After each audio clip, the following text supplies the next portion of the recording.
like I really don't belong. I can't explain it.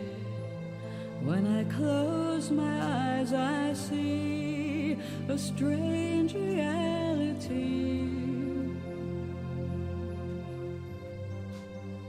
Am I dreaming? Or on the edge of remembering?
You wake up feeling like you really don't belong. You can't explain it, but when you close your eyes you see familiarity. Are you dreaming? Or on the edge of remembering?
Okay, and that's all the exercise I'm doing this afternoon. How are you?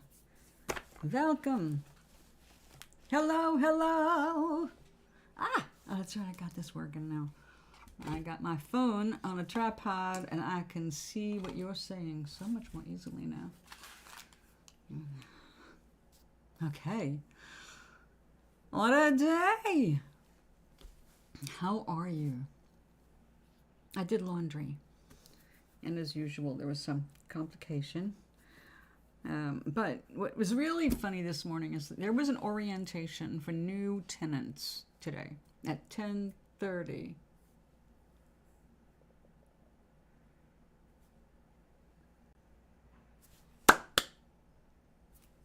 I have a candle set up right now in the other room. I will go light it for Baraka. Job interview. Come on.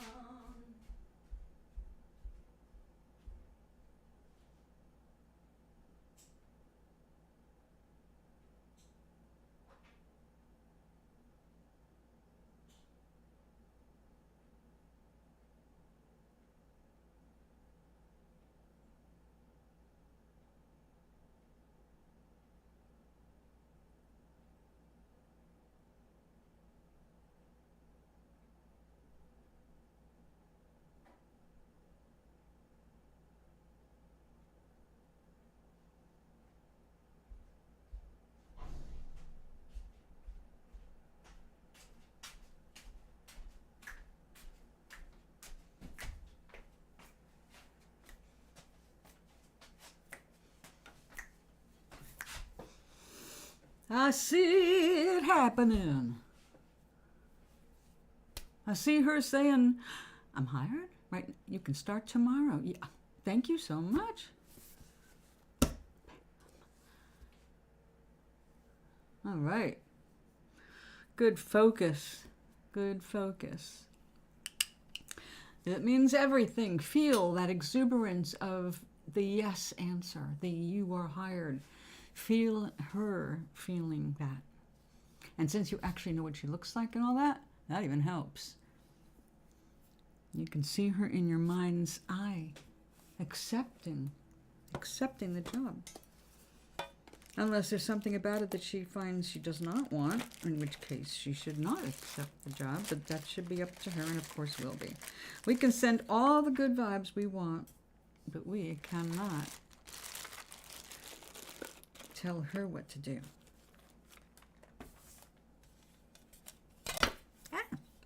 Stay.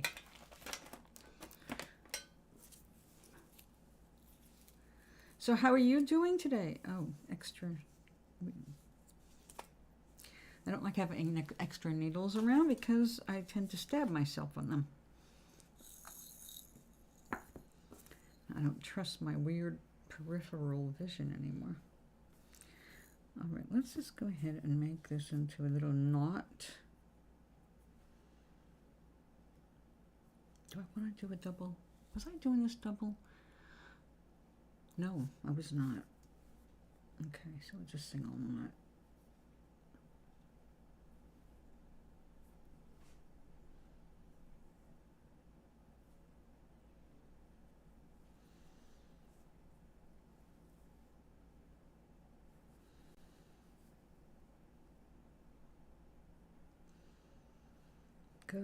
Baraka. I like to see you smile. I had another restless night. I did not have adequate pain measures in place.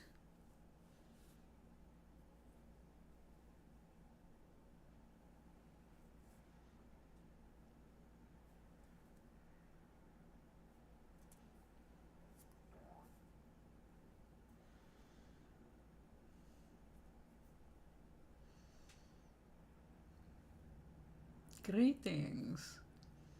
How was Charlie today?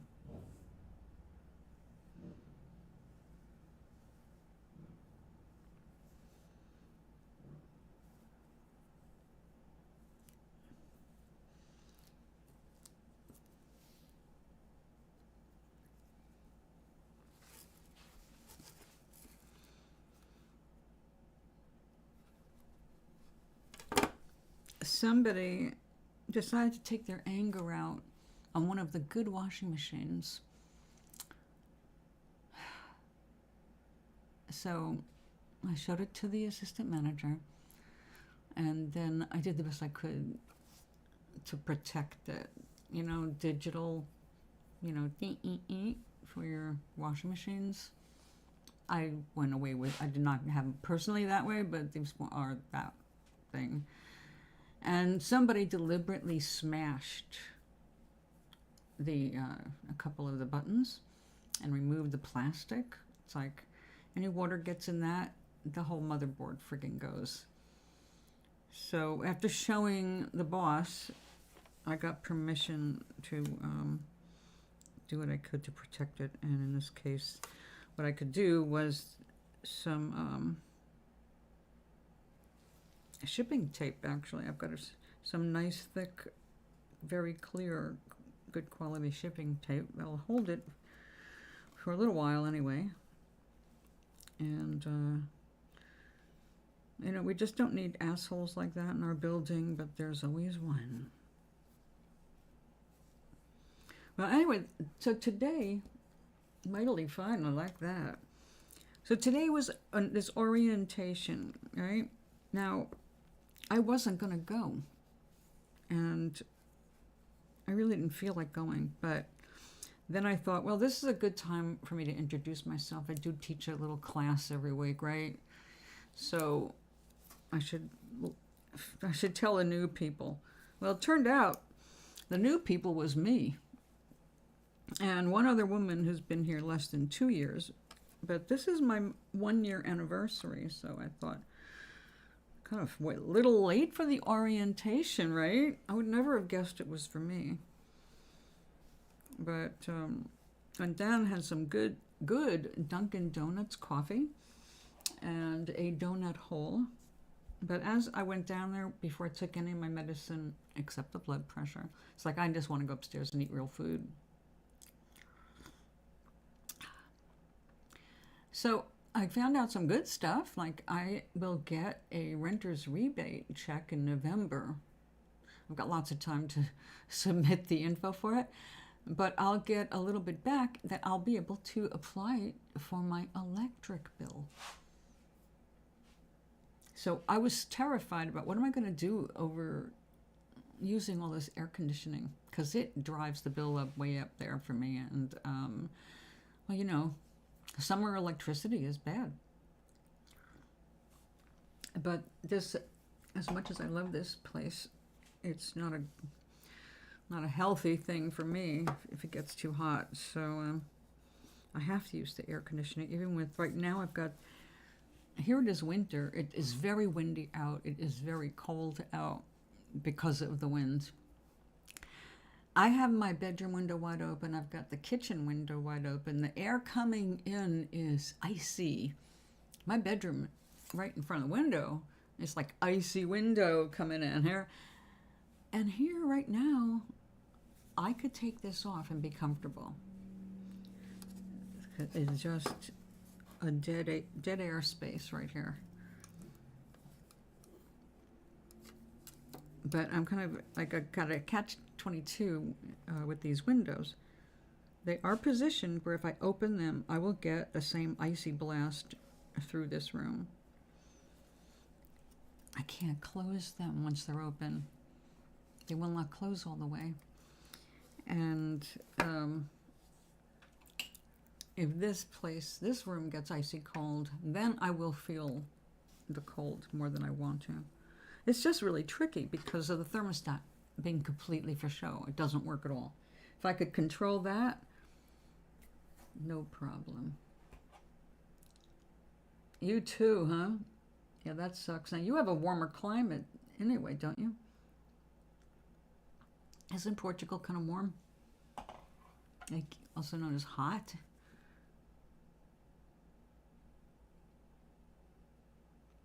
You have the same problem as me?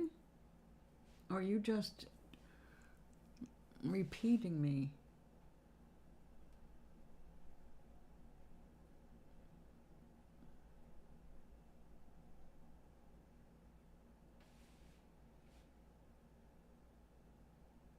Why? Do you think that nobody can hear me? Except you?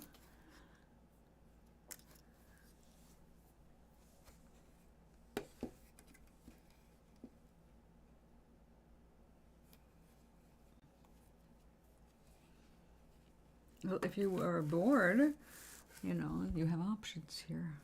It is YouTube after all.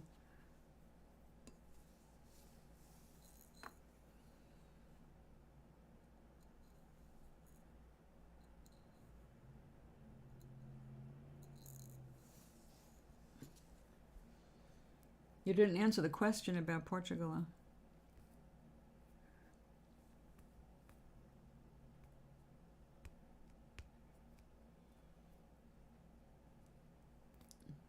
Pourquoi? You're not a messenger.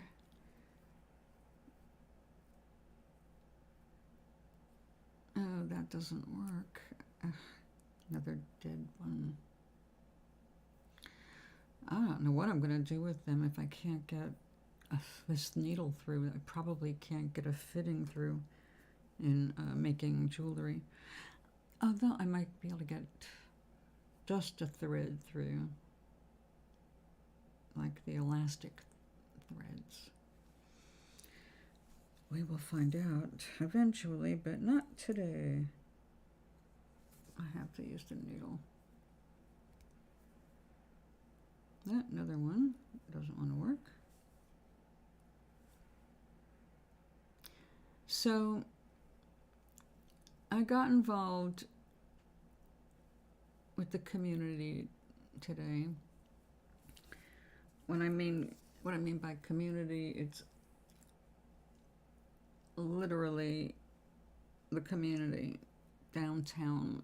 I discovered in my senior newsletter today that there is a website that's been around for a little bit with basically a town planner with people volunteering what they believe would be worthy projects for the investments.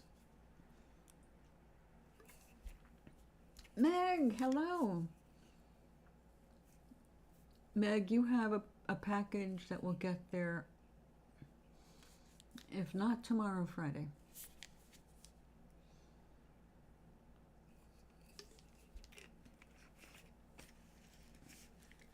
Finally.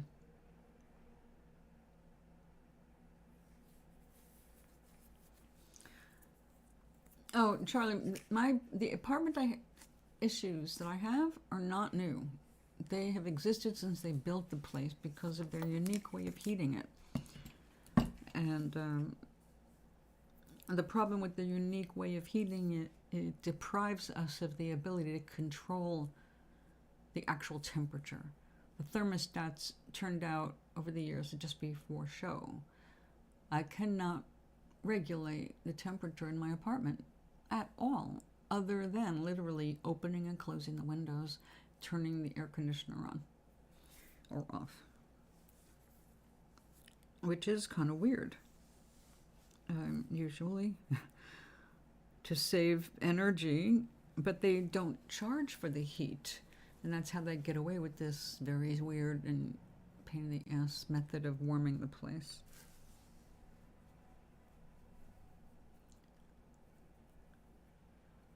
Meg, I'm just so sorry that it's like 2.5 months later than it should have been.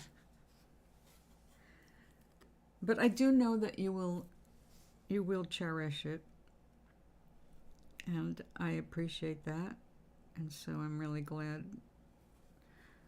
I was able to send it.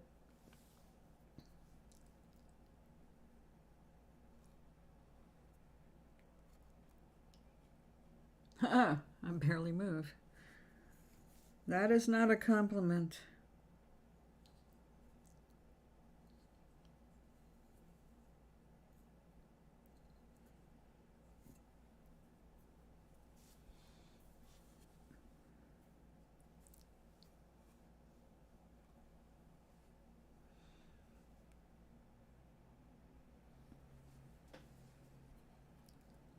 As little as required.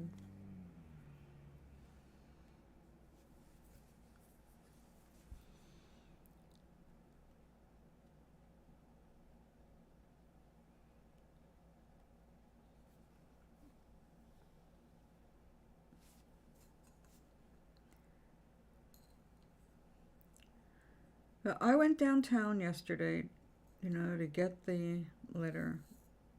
And the last time I was down there, which was not that long ago, I guess it has been a little bit, but they built this beautiful little roundabout, and it's nicely sculpted, you know what I mean, as the modern roundabout tends to be anymore. So, only slightly landscaped, but it's nice. The problem is that in that entire downtown circle, all the stores on all sides are empty. I mean, virtually empty. There's maybe one or two things here. It's like, and nothing really of interest. There is a Chinese restaurant that's been around forever, and it looks it. And then a tattoo place, maybe. It doesn't really look like they're there anymore. And then a bunch of emptiness, and like, what are you going to do with it? And then across the street, more empty stores, and then a Metro, internet, whatever that is, store, excuse me, phone plans, I guess. And then something, oh, like if you need loans from a charity kind of a thing.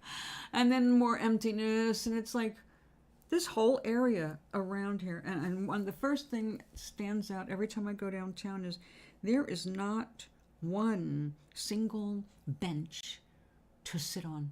Nowhere. Nowhere. In the whole town I have walked, wherever they're trying to build up a foot traffic. They're trying to make it a pedestrian-friendly place, and yet nowhere is there a place to sit. Like, so I've complained, but not just complained. I went and looked up what the park benches cost, and priced around $6,000 to take care of Franklin Square. And told him,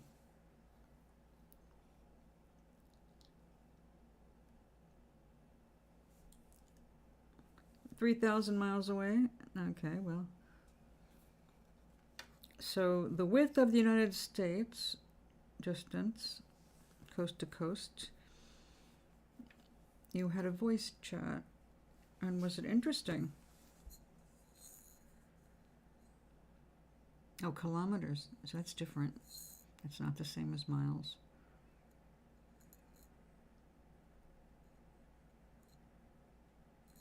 It's worse. So do tell.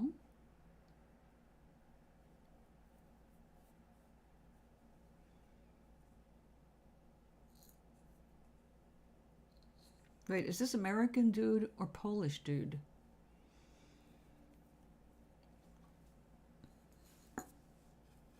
Oh dear. My needle is on the wrong side of this.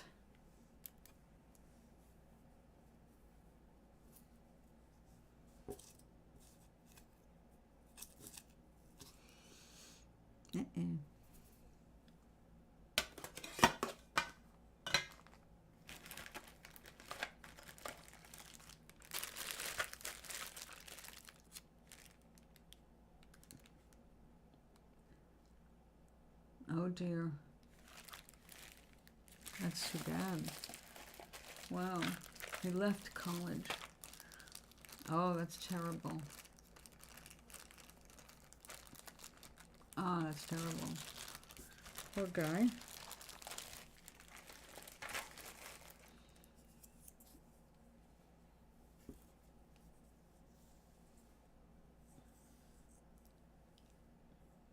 Okay, Unc.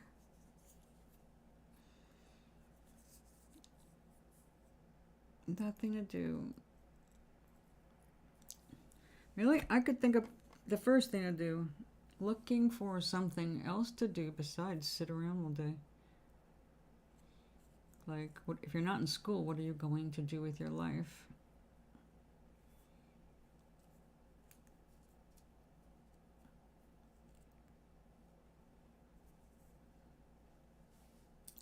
See, I have balance issues too, but not like that. And I have had balance issues since I was 12, actually. That's when they began. So I've kind of learned how to bob.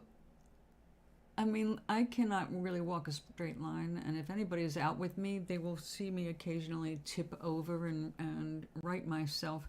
Now, in fact, if I'm out and I know there's going to be a lot of people, I bring my walking stick for balance, not for leaning on very much, because that ends up hurting hands and wrist, but I need balance. So I bounce back and forth.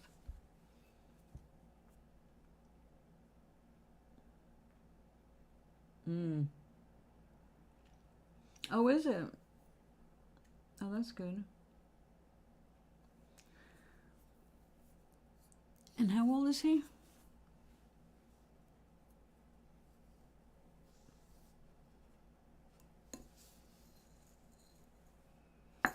Oh dear, there were a couple here that were good.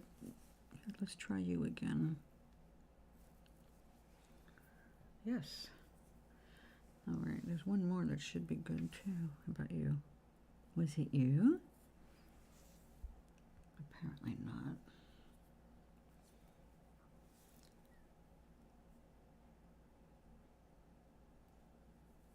in a cute, non-creepy way.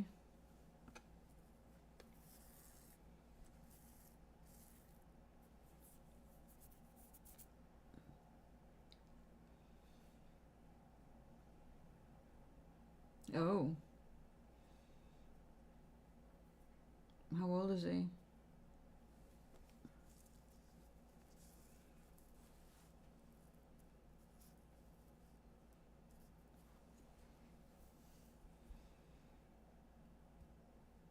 More or less.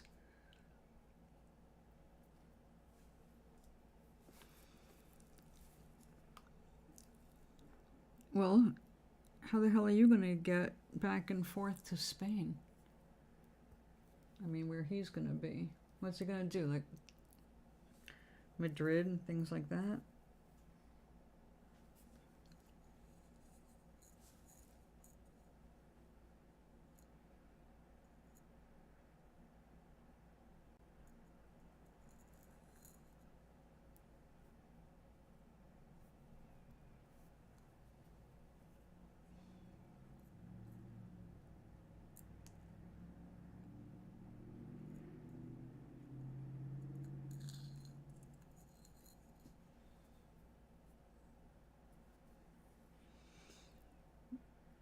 Technically possible after 18. Yeah, I would not recommend doing that, no. Not until you know each other much, much longer and better. And this chat, was it you could see him? Yeah, that'd be pretty fun.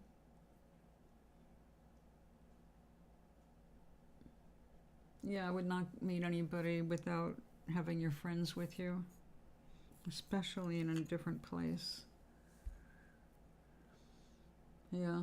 Yeah, that would be awesome if it did coincide. If you can imagine it happening, it might.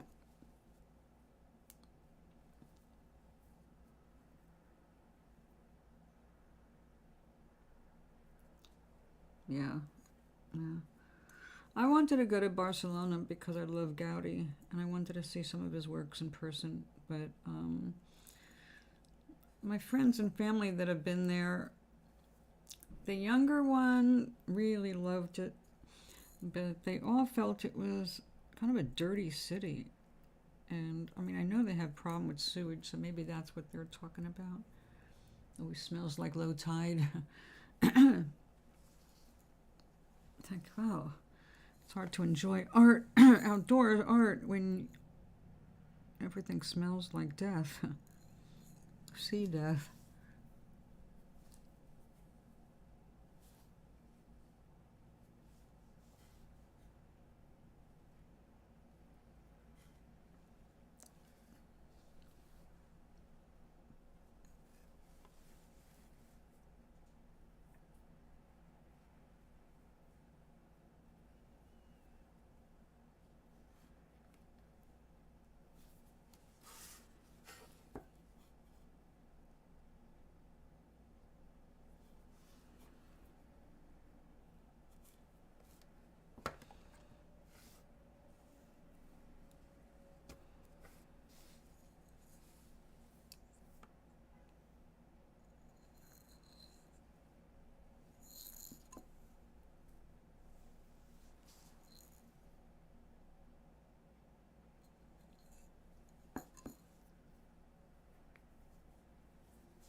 I'm gonna have to sit and separate beads.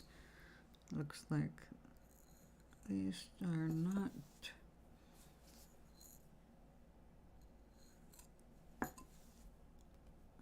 cooperating.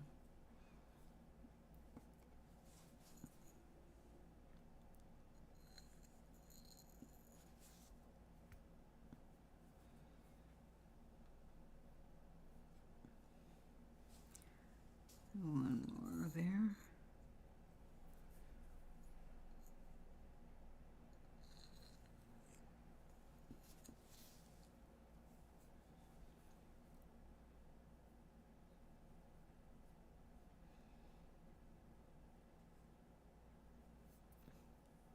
Well, I know nothing about those game consoles.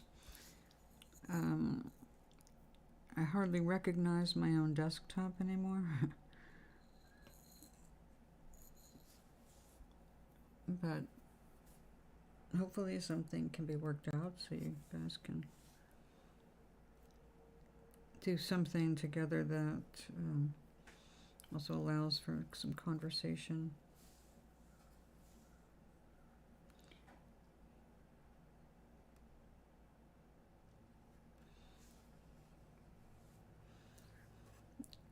Charlie, my dear friend in Dublin, discovered the same chat that you did, and he's been enjoying playing with it today.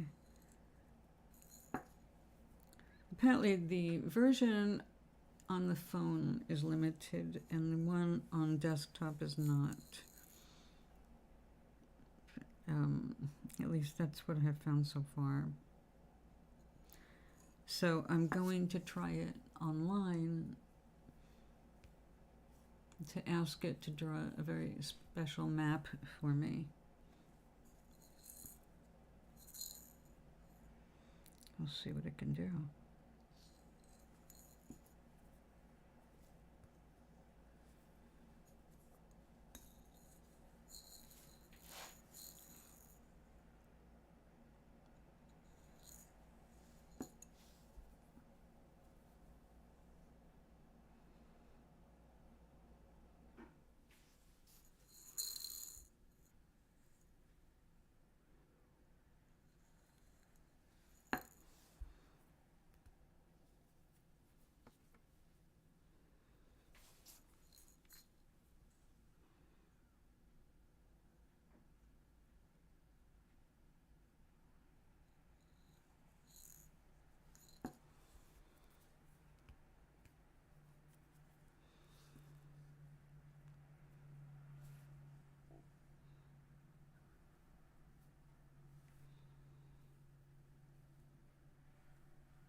Well,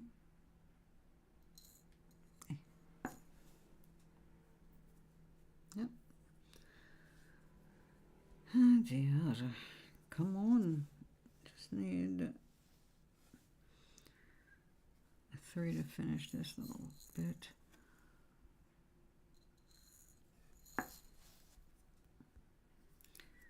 Alright. I'm going to have to sit and separate more. Oh. This warped. That's not good because I can't put a pin back on it. I can turn it into something else though. And so I will. And this,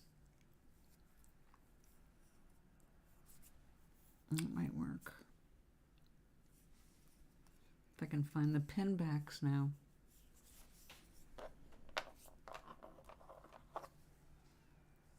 Yeah, this dried very nicely, very nicely.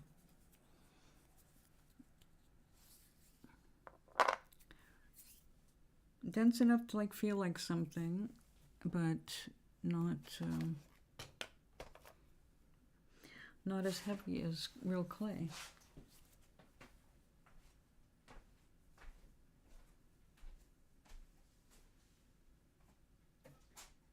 All right, come on, where are you?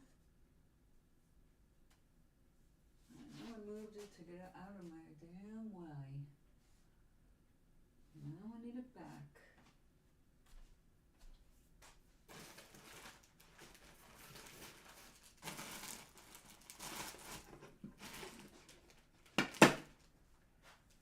Gosh, golly gee.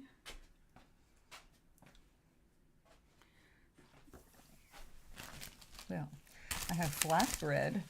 I don't think that's going to work.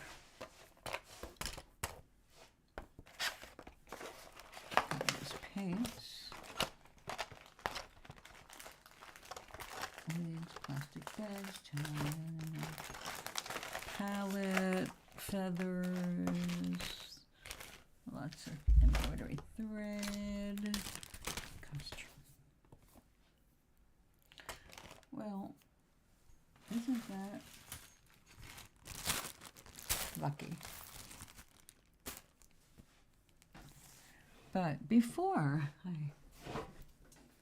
welcome back in time to have some cookies with me. I saved these from last night. I couldn't finish the package.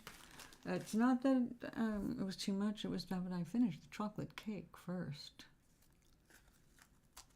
Oh, I'm glad you're back.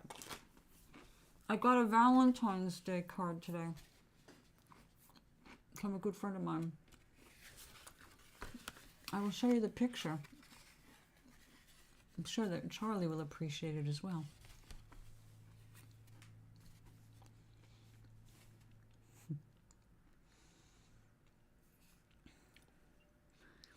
I'll let you enjoy gazing on that for a minute.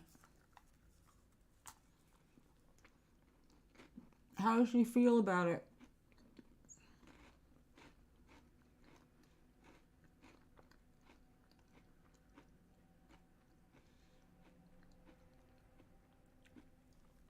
She has to get happy, not worried.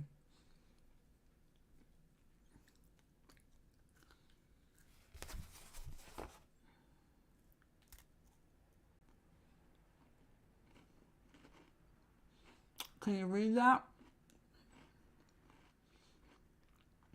She knows how much I love roses.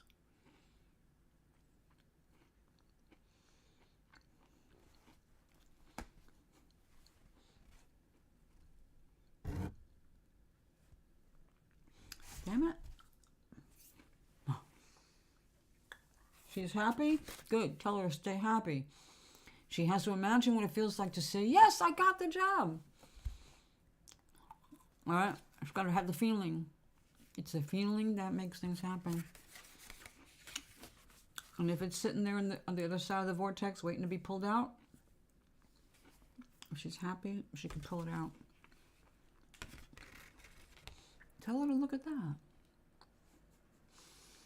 We'll have to come back to this later.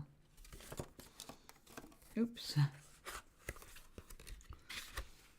So yeah, that was a nice surprise in the mailbox today. It was a better surprise than yesterday's letter.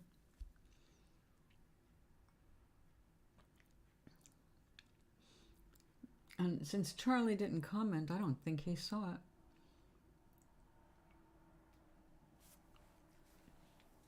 Poor dear. Go, Baraka!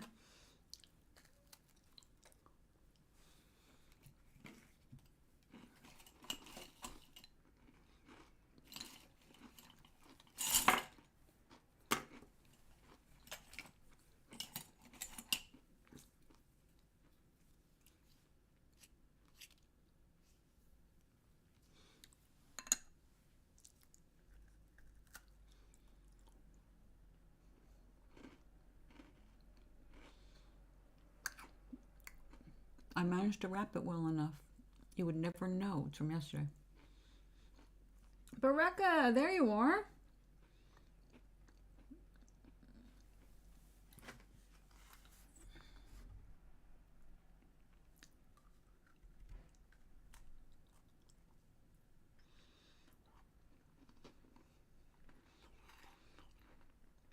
That's from Good Vibes, huh?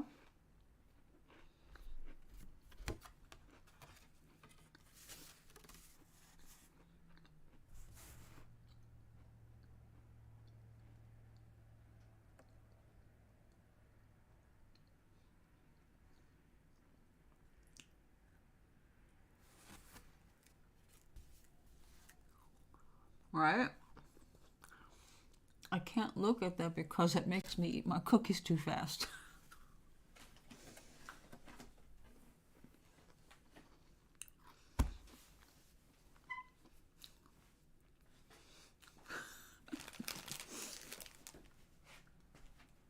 show you it.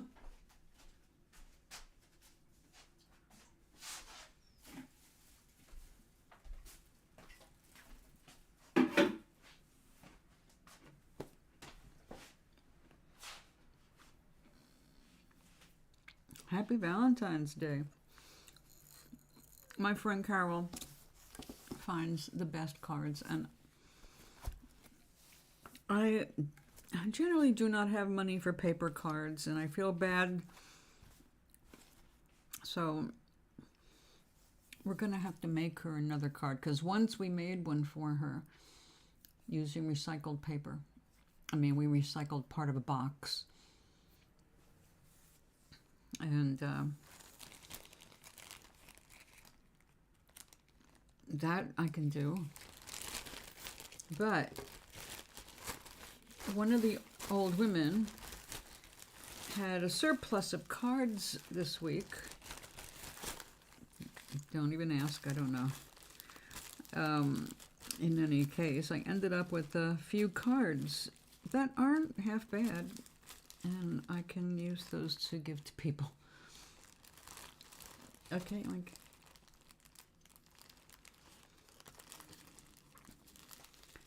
so in the law of attraction, if you can stay focused on happiness and things you're grateful for 60 whole seconds, that makes a difference. So go for that. Keep your energy up, optimistic, happy, and like you already have exactly what you're asking for. And you're feeling celebratory. Like, yes, I knew it. This is mine. It's been waiting for me to just get out of my own way and say, okay, yay.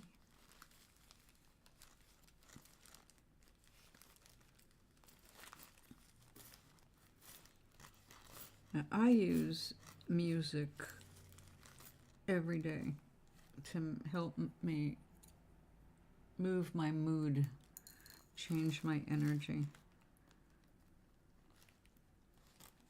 Because some days I don't have anxiety. I haven't had anxiety in a while now. I have the right combo of things going on, I guess, that help me not to experience that. But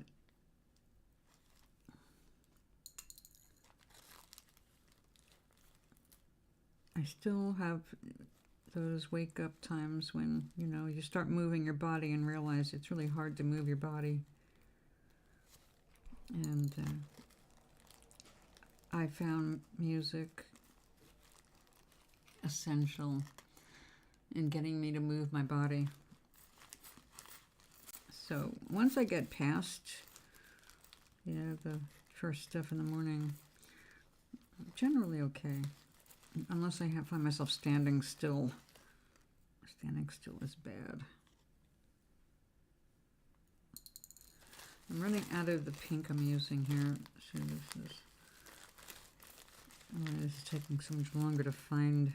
Also, some of these are clearly, the holes are too small for the needle to get through. I wish they weren't so inconsistent.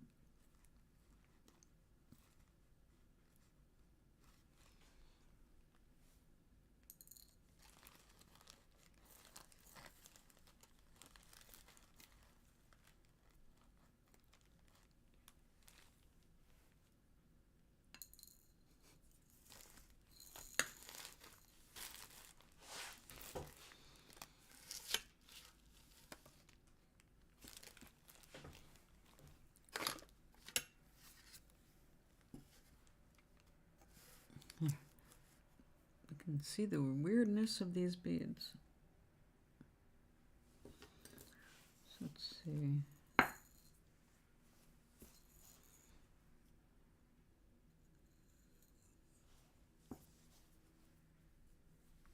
Yay.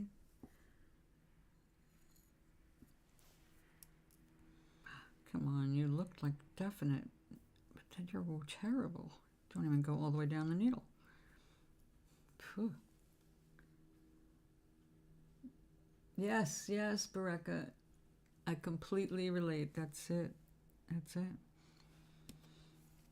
It feeds, it uplifts, it motivates. I found a cut, a version of Olivia Newton-John's Strange Twist of Fate, or just Twist of Fate, whatever it is. And it's definitely better than the short version. It goes on way longer. It's been way edited. It's great. When that starts going, I usually cannot sit still.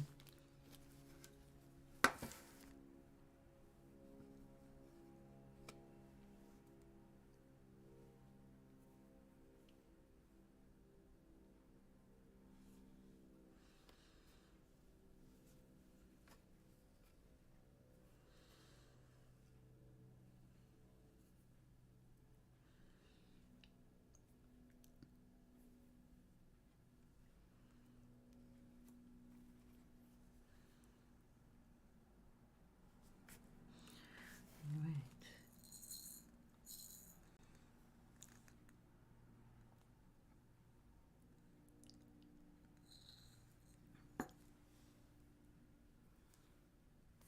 Yay. Oh. And now we must put it back on.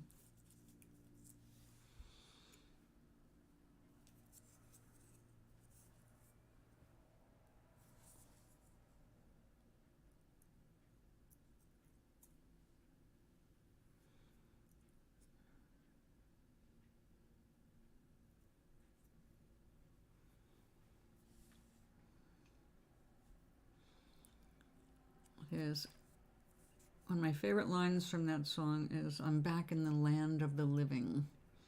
It's like, yes, I am back. So it's a good song for me.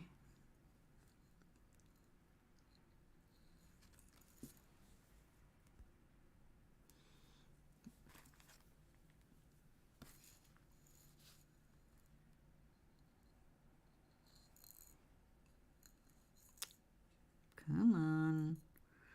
Wait a second, you are yellow. You don't fit anyway.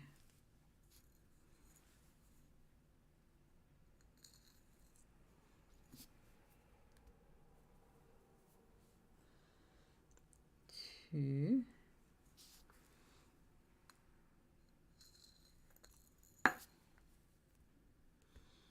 Slow motion work, huh?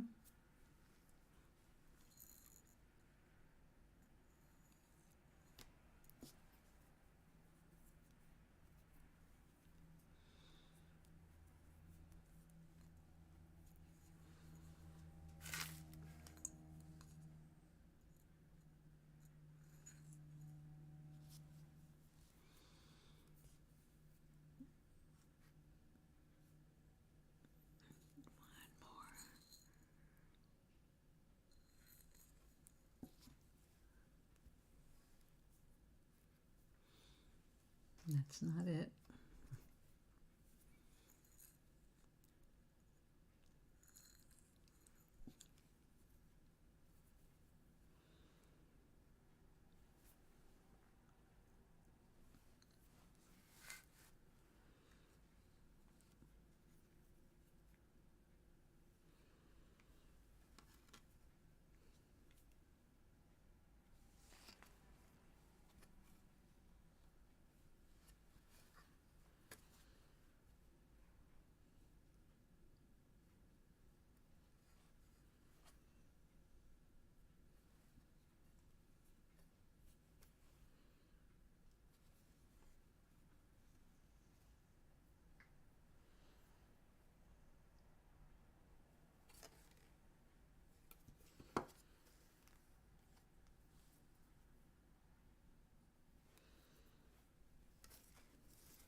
Now, where am I going to put those?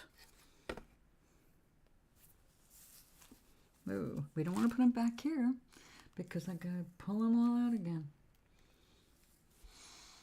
But I don't want to throw them away either. Oh, we can put it in here for now.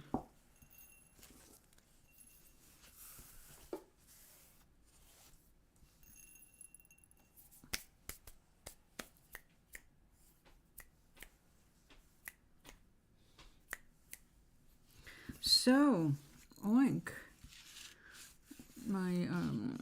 I'm gonna get some flowers and three different kinds. Gelato, wedding cake, and cookies and mints or something like that. And I couldn't look it up. I found one or the other kind of a thing, but I trust the farmers.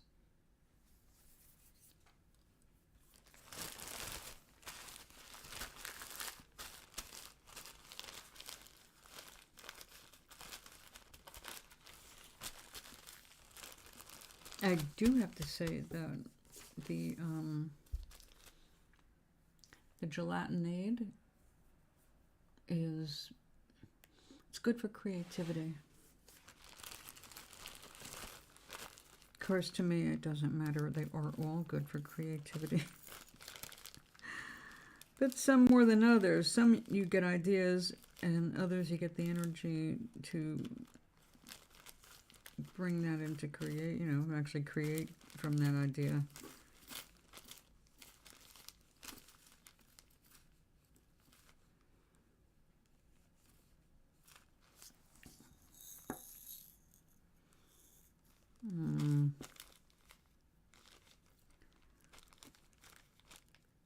Oh gosh.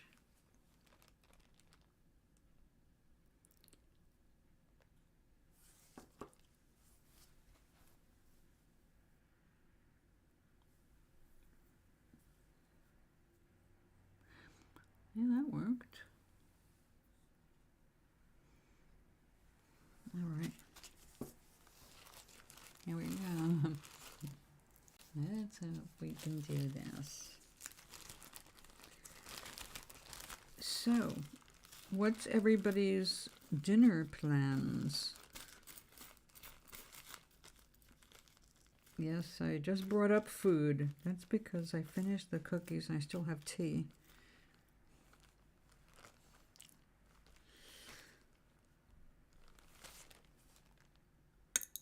Oh, we decided today.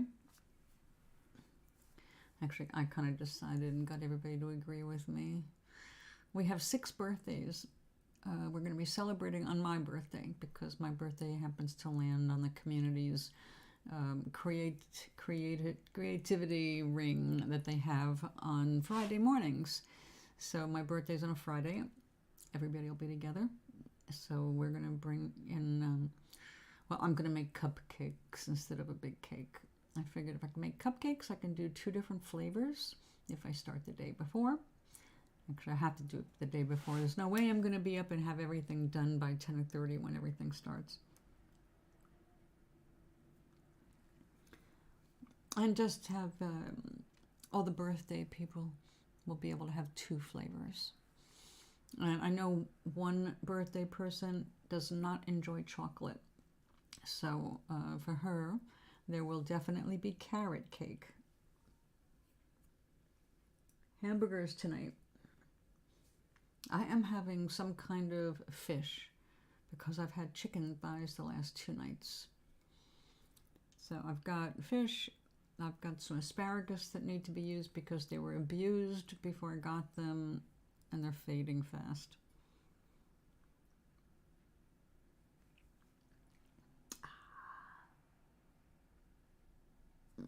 Charlie likes hamburgers. There's something about hamburgers. I do like hamburgers. But I actually prefer tacos. I like things you can pile in with lots of veg on top of the meat, and then sauce on top of the veg. And yeah. What am I streaming next? Tomorrow about the same time. Maybe a little earlier if I can do it. Because tomorrow I have a shopping day, but the shopping day doesn't start till 10:30 when they pick me up. So don't know exactly when I'm getting home. But when I'm home and whatever I get is put away, we shall begin. You have a good day tomorrow. Sleep well. Sweet dreams. Sweet dreams. My Valentine's Day card. I figured you missed it because you didn't say anything.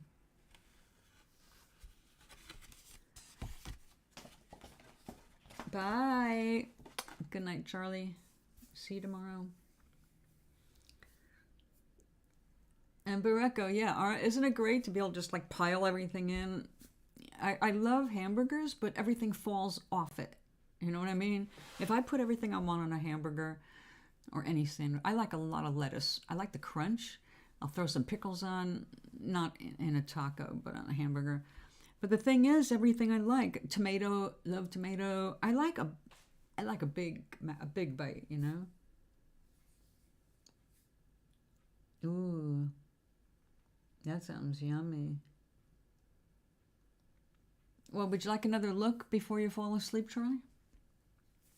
It's my Valentine's Day card from my friend Carol. She said, I bought you this Valentine's Day card because I know how much you like roses.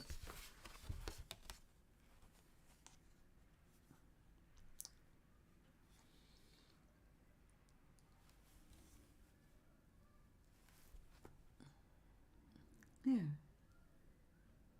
See what happens when you go help your friends? You miss the roses. All right, I'll go to bed. Extra sweet dreams.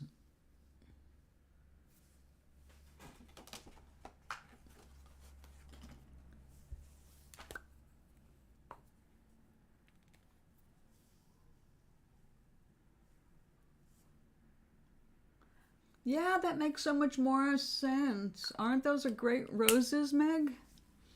Those are my favorite roses. Yeah, damn straight. Ooh.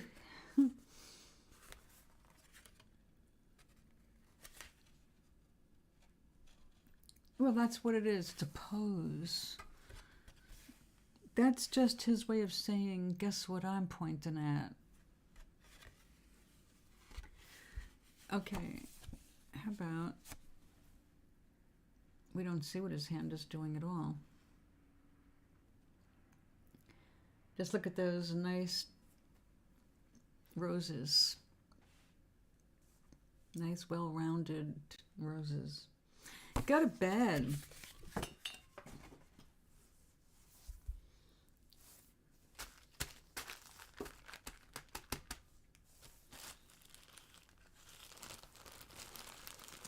Yeah, right now, Meg, we're talking food. I started it. I'm a troublemaker. Because I asked what everybody was having for dinner. And when she said hamburger, I thought of all the things I like to put on a hamburger and then realized, you know, tacos are better because at least you got a shell to hold all that stuff together. I mean, you still end up with it running down your arm, but it's delightful.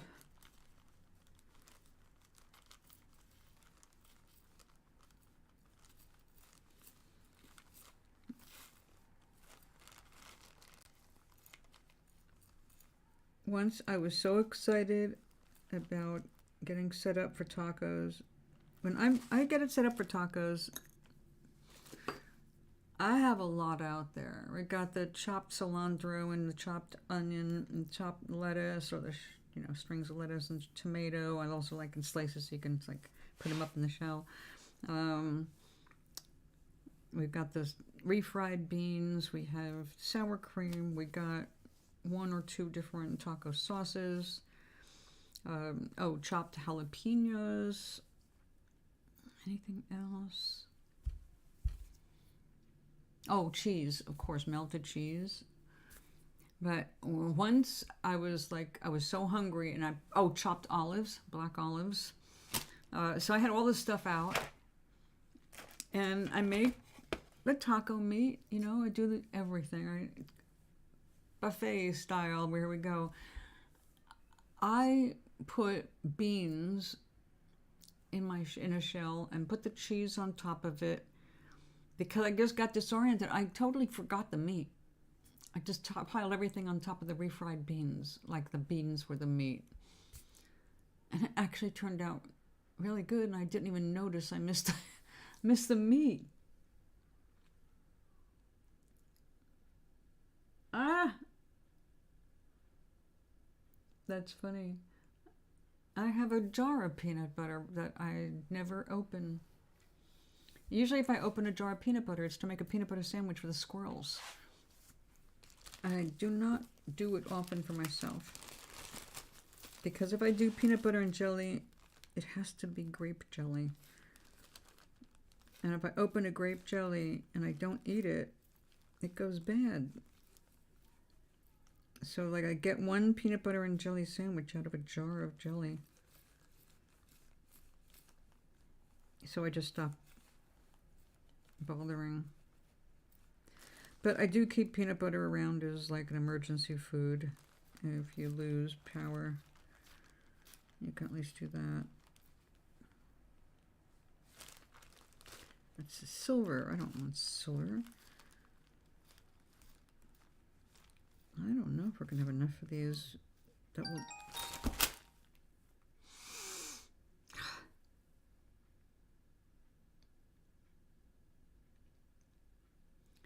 Oh, you've done the squirrel?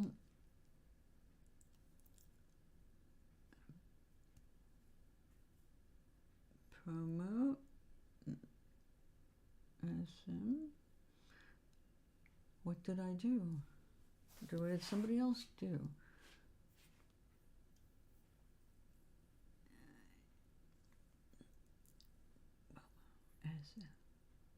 I don't know what that means, but hi!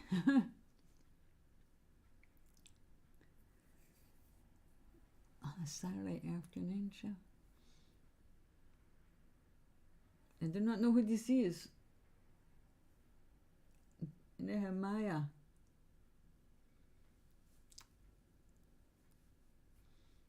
Hello, thank you for liking one of my shows.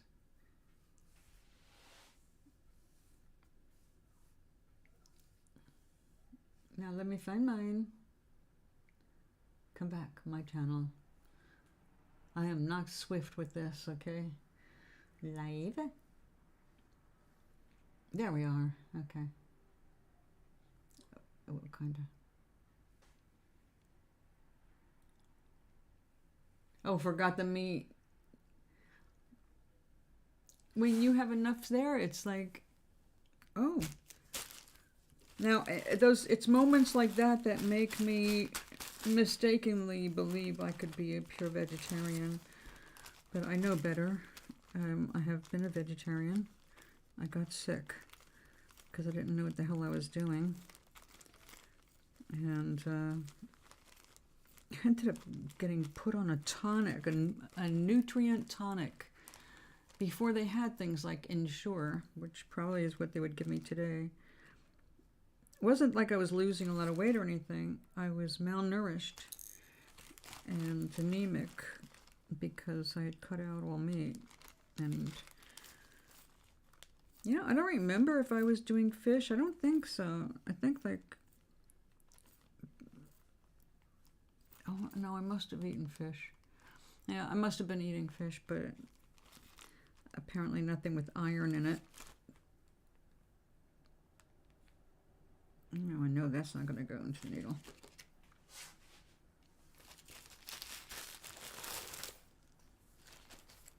This is tedious. I think the next time I get to a Michael's, I'm going to see I mean, I need to do it for the pride flag wig. Anyway, I want some beads like this size, but a rainbow of them, but in separate tubes. So we're not sitting here separating them all day. These were never separated completely, but what was separated during my 6 moves with the stuff in boxes and the boxes being incorrectly stacked, like, you know, upside down and sideways. When it said this side up, nobody pays attention. So these beads fell out of the box when we opened them here in this apartment. And this is what I was able to clean up, well, save from getting dirty in the first place. So anything that looked like it was gonna pick up anything just went right in the garbage. So I did lose some stuff, but I figured, oh well, I didn't lose too much. I still have a bunch of these. It's just that this is something I just really don't have a big use for of this size. I didn't think I had a use. Of course, Toblerina totally changed my outlook on miniatures. Oh, Becca. Bereka. Sorry, I keep calling you Becca. One of my challenges coming up is I need a chef's hat that will fit on my toe.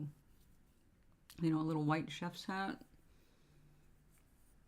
Speaking of food. Yeah, it's just... I used to really just look forward to making tiny, tiny, tiny things to go inside chicken eggs. I didn't know anybody else at the time that was building inside chicken eggs. Everybody was building inside of ostrich eggs, but look at the size of them. They've made clocks out of them and rooms, like, you know, like dollhouse rooms. But that's not what I wanted to do. The challenge was to play with what I had as a little kid. And the older I got, I just kept using chicken eggs. They're free, right?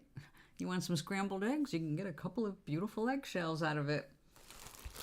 So that was the motivation to work with eggs and make miniatures.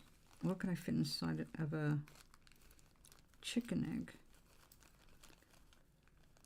And then when I saw years and years ago the sugar eggs on Easter, the ones that were scenic, you know, you had light coming in both ends, like, oh, how do they do that?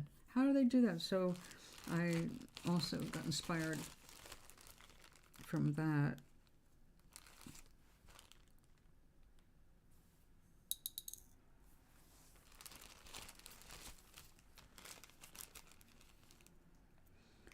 Now it seems I'm clumsier than I used to be. Oh. So some things are just just tedious to do, like separating these things.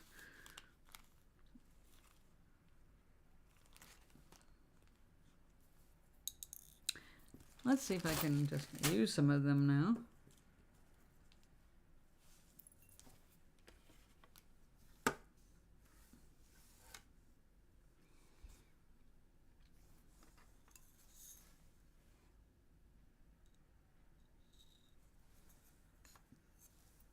Nope, that one doesn't work. Okay. Don't stop smiling.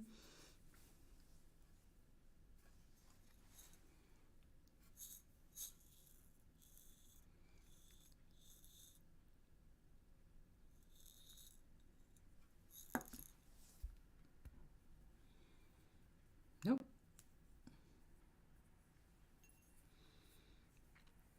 Okay.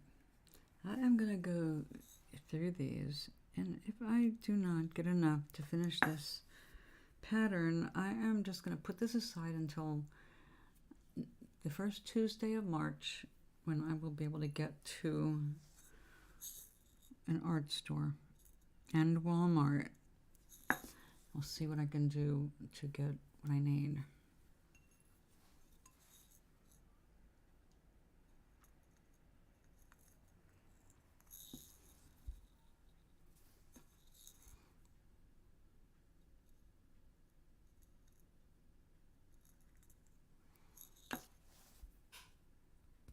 Nope.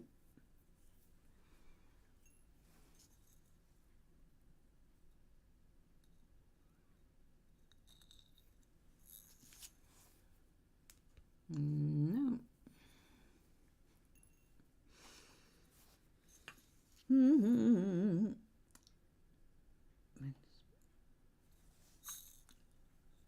Well, that sounds awesome. What's the plywood for? I don't know who Vince is, but plywood is always fun. It usually means something's going to be built or repaired.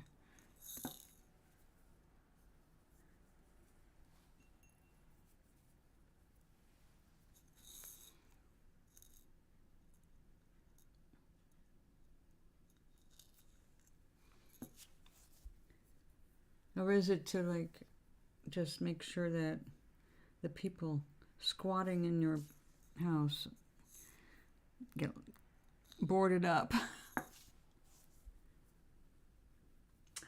Ah. Wow, how thick a plywood?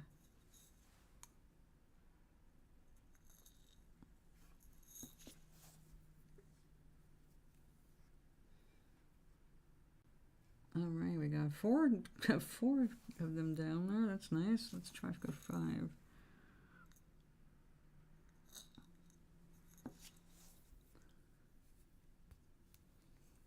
Now you do wood burning on these?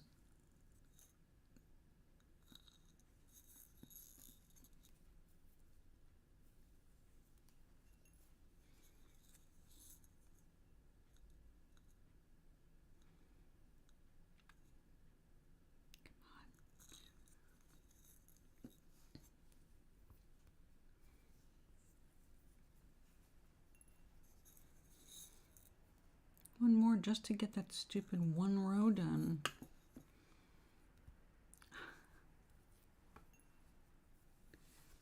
This thread's gonna wear out before I get enough of these on here. A little pressure, but it went down.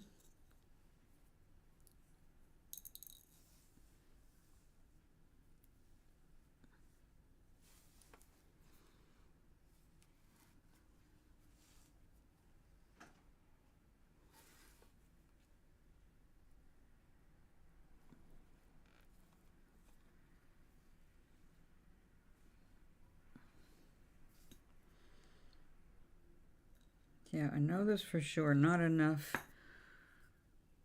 here to do this whole panel. It would be if all the holes were big enough, which they're not.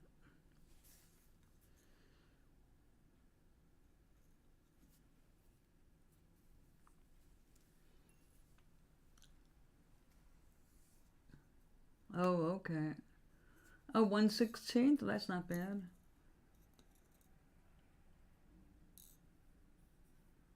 Oh, excellent. Keep that energy away from you guys.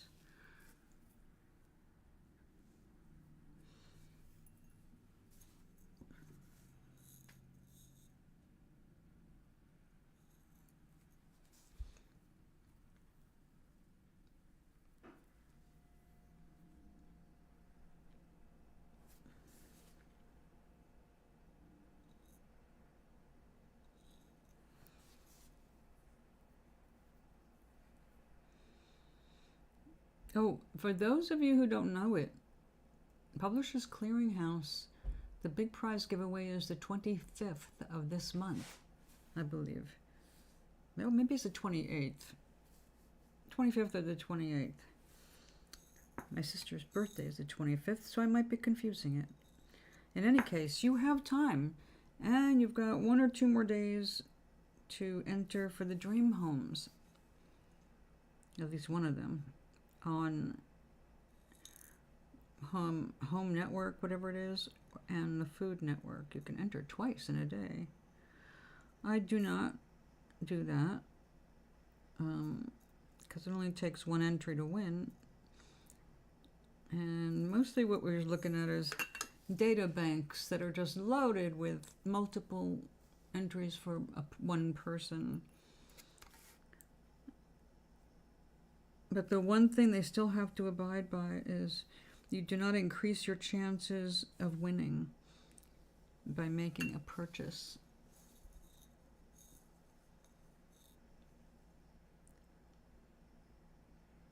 Oh my God. Ugh.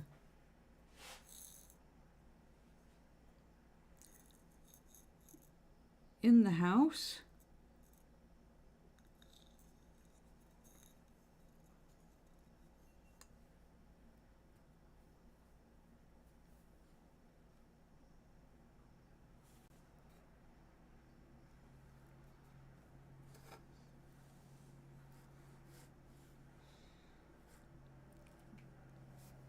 That made me smell it.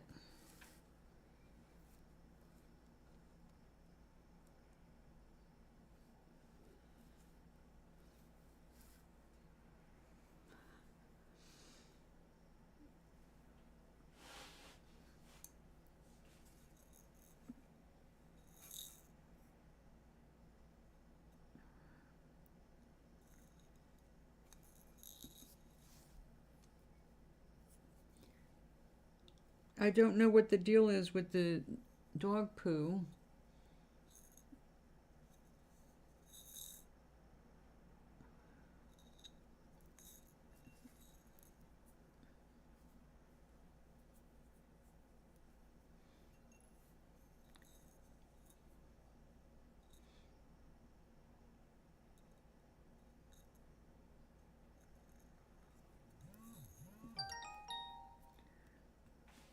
Wait a second.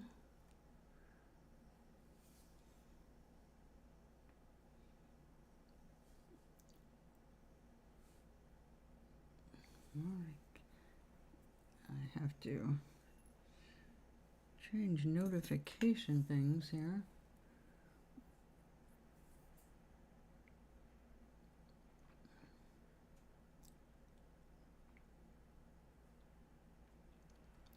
These stupid things.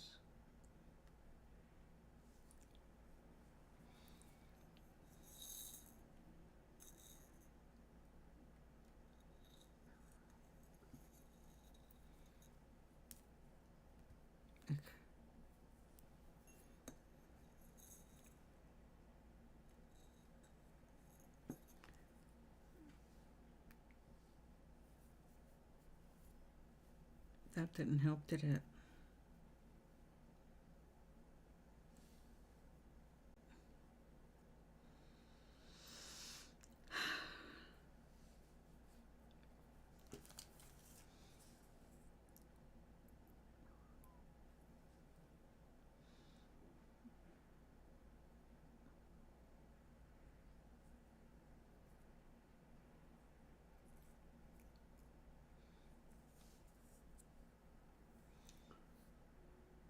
No problem.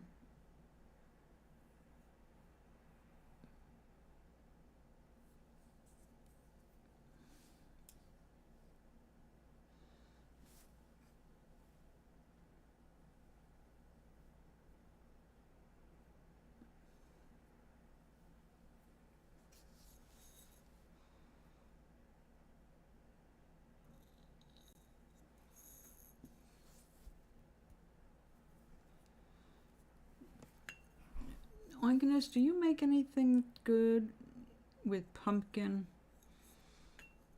Like canned pumpkin?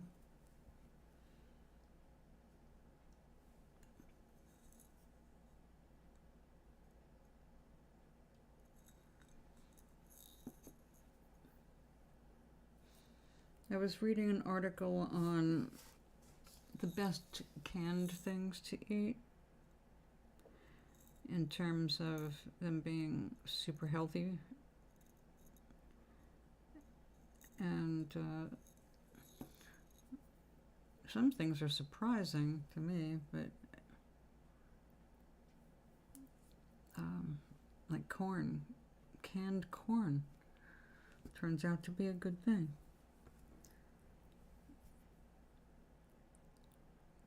Canned pumpkin, good thing. Highly nutritive.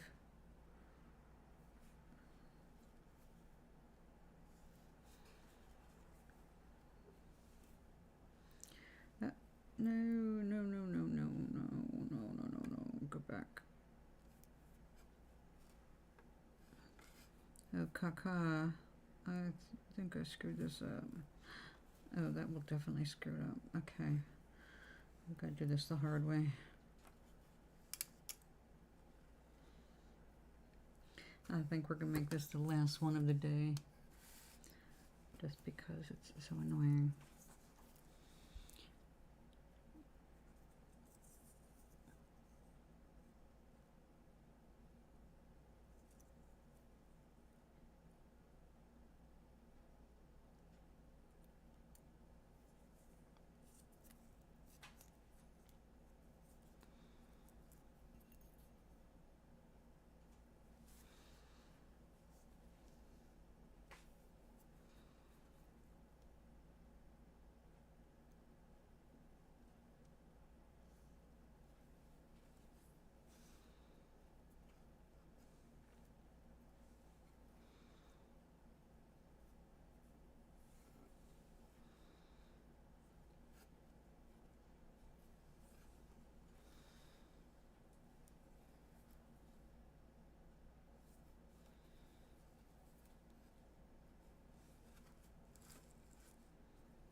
All right, I'm stopping right here because I see trouble coming if I don't.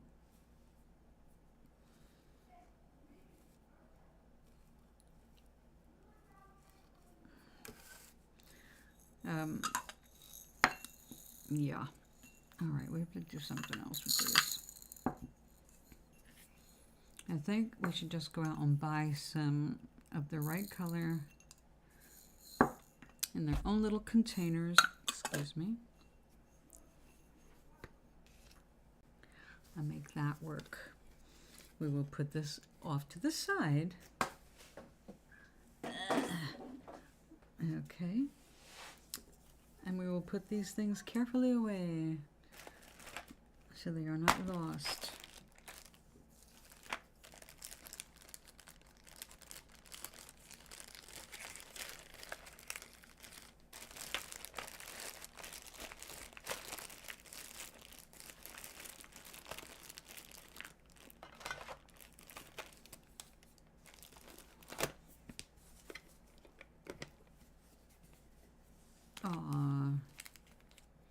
I thought for a second this was something I made for Toblerina, but it's just a fancy button from something I used to own.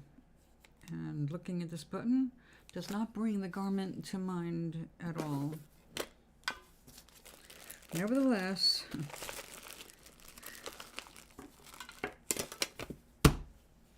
it persists. Do I want these like this? Not really.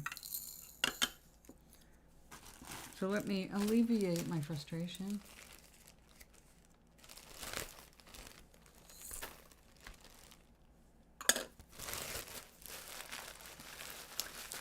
Get this out of the way.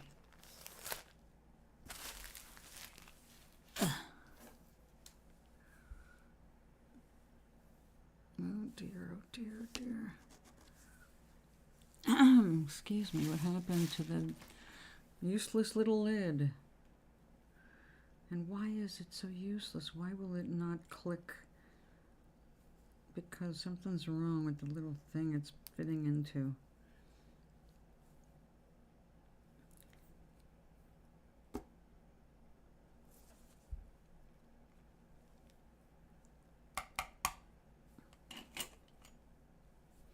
Okay. So we have tea. We have cowboy bearing red roses.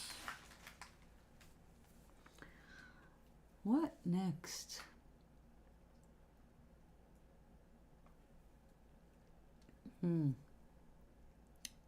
What's next is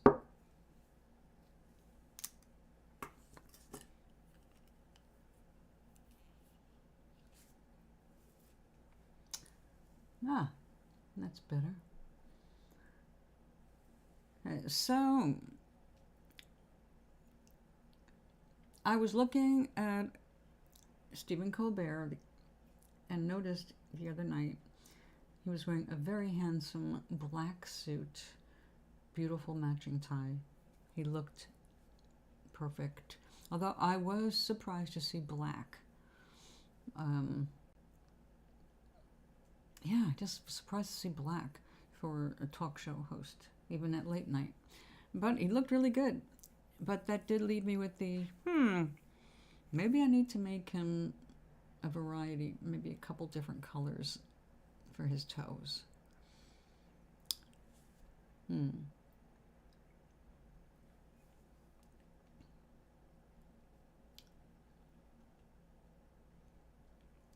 definitely not black, but something that'll go with black. Now that I know he's wearing a black suit. Of course, even though he's his own man, it's probable that he does not pick his own clothes for the show. Even if he owns a bunch of suits, when everything is, in full swing, I would imagine, like with most shows, someone else picks out what they want everybody on there to look like. Of course, things changed a bit during COVID.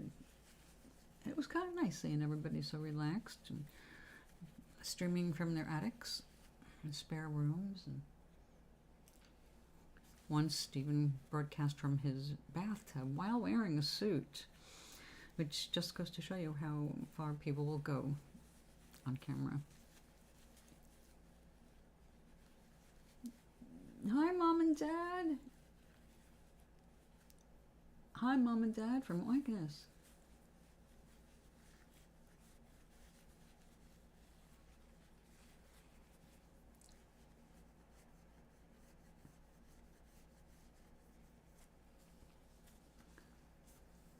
We'll keep the roses off the table.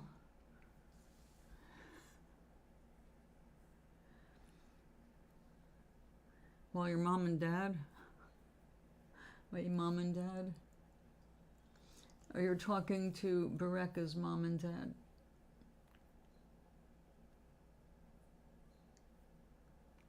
Of course. What am I thinking?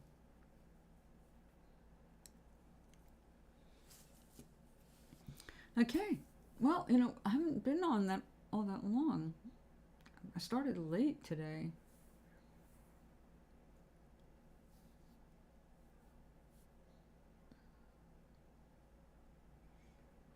And now I just went blank on what to do.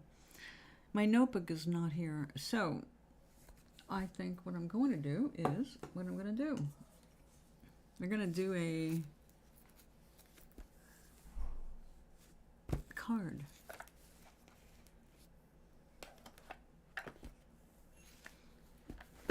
We need a positive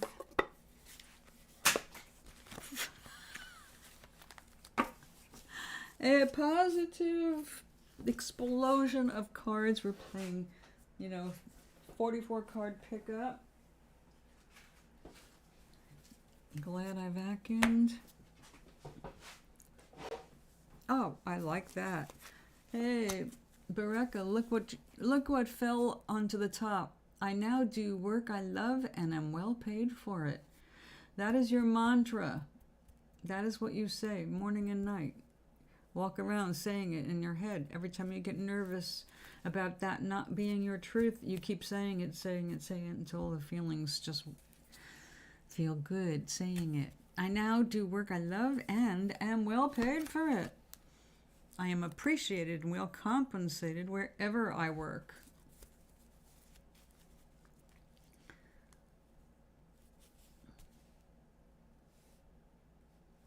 Hi, back at ya.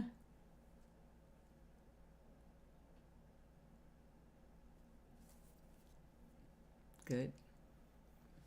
Good and good and gooder. There we go.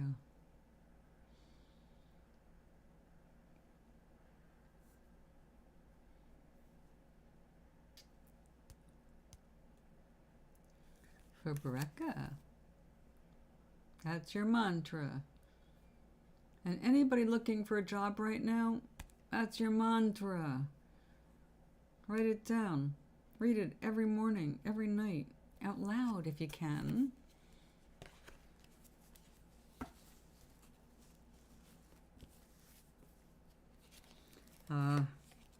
This is one of my favorites.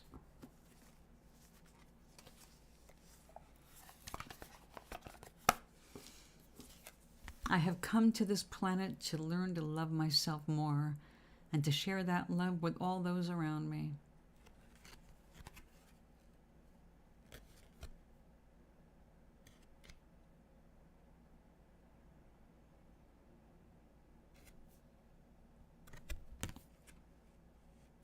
I come from the loving space of my heart and know that love opens all doors. That love begins with loving yourself. Can't move forward unless you move inward first. Okay.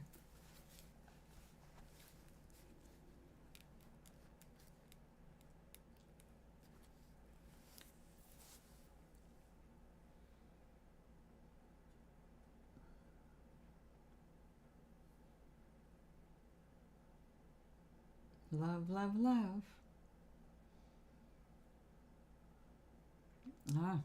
I thought you were like, come over this coast to visit.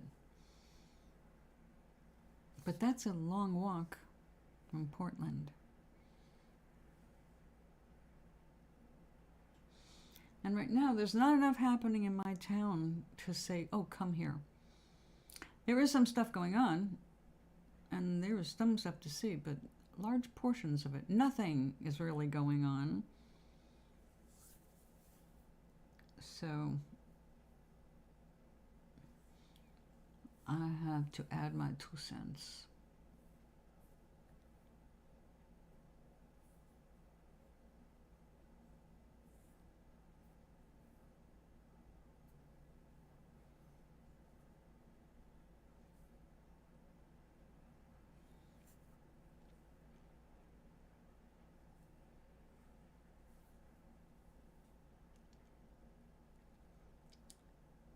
You go and you visit and share the love. I will think of what else we're going to do before I start going, maybe I'll go cook something. Why did I say that? Now I want to cook something.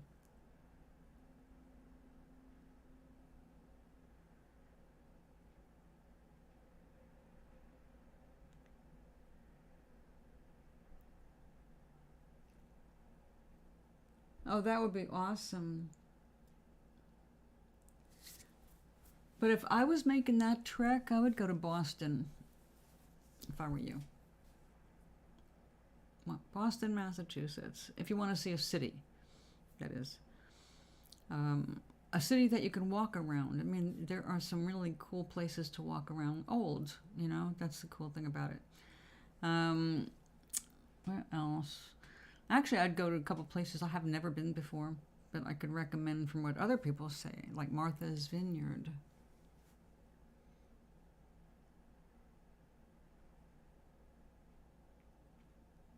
But if it comes to you being able to come visit me, yeah, we'll talk about it then. I'll let you know what there is. Fuck yeah.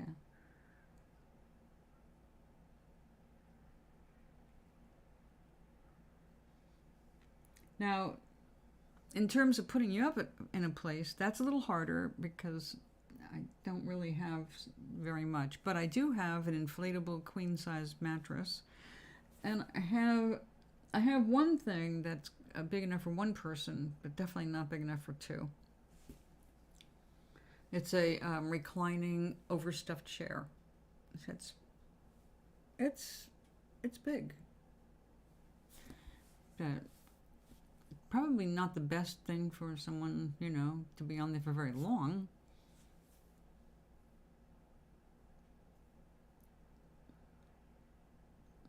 Ooh. Good luck, good luck, good luck, good luck.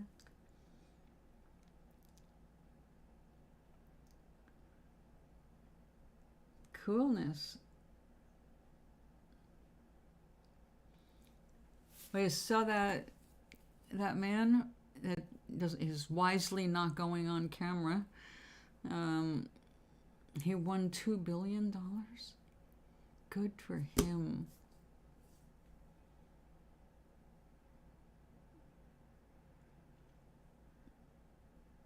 Oh, good. Me too.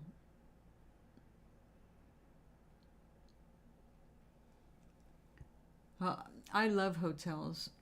I do love hotels. I love having someone else do the wash.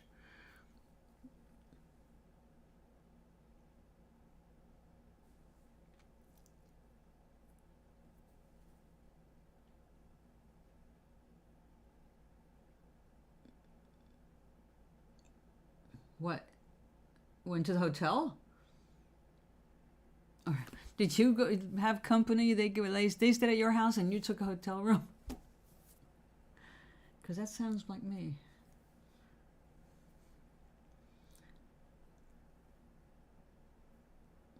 Wow.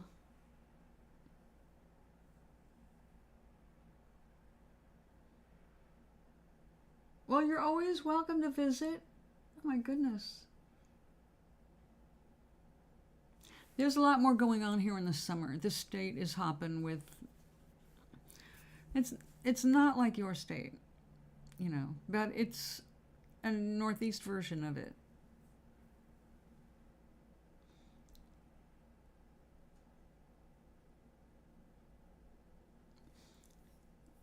There is. You could look into this because this is not very far, and it's a nice place to walk around. Even though there's places to stay down there, I actually would not recommend it because I know what it's like to actually sleep down where there's water.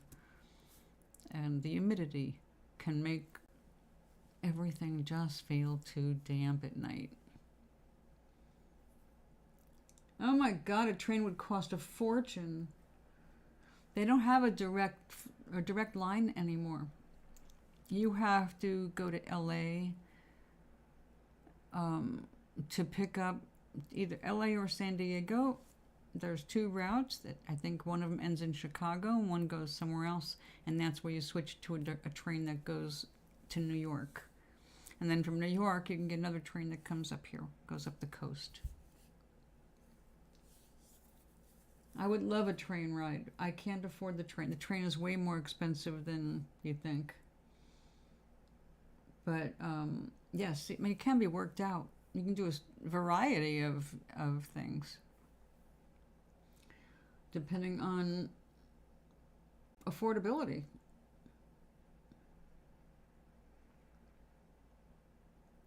See, I once had I wanted to go cross country. It was $1,000 one way.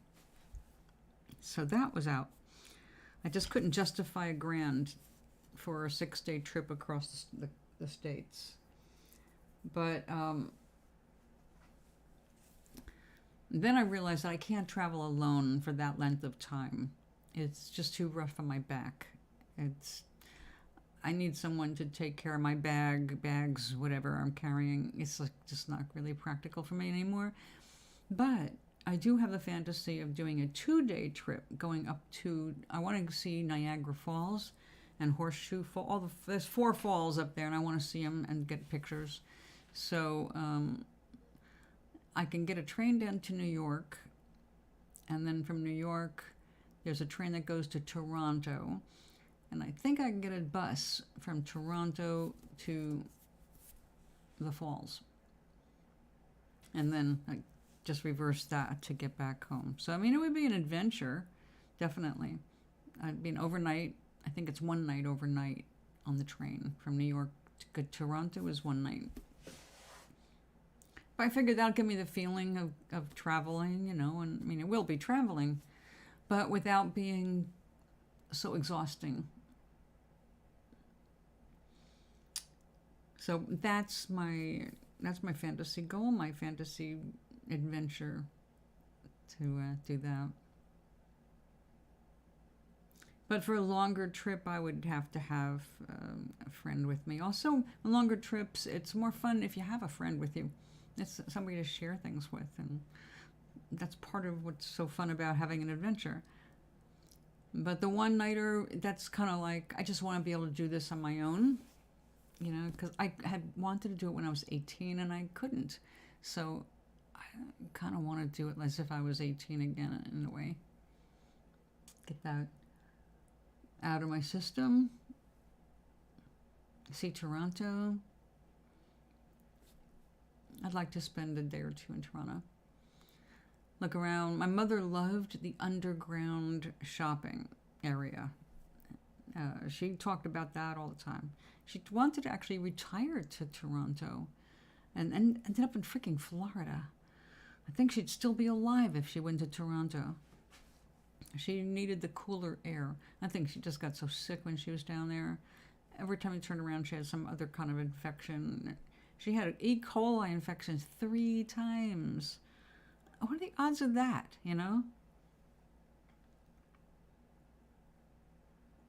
So yeah, hot places are not healthy.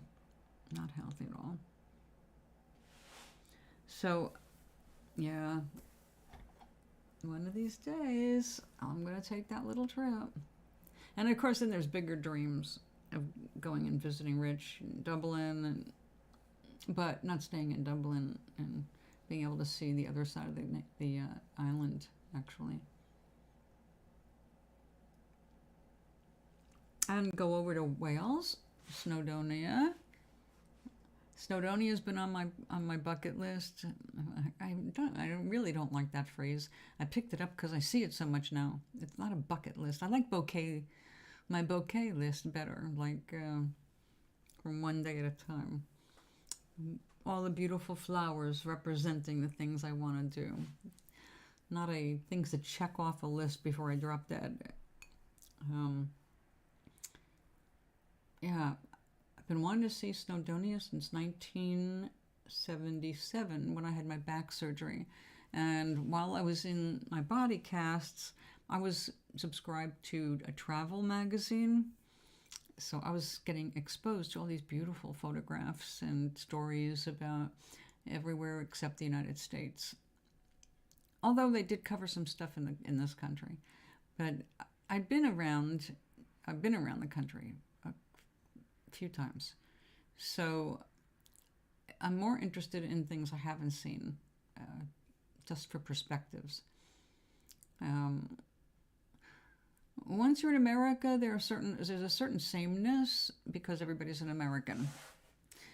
You have the regional differences, of course, and definitely regional attitudes. I mean, people in Texas are not the same as people in Boston, although there are some ugly places where they overlap.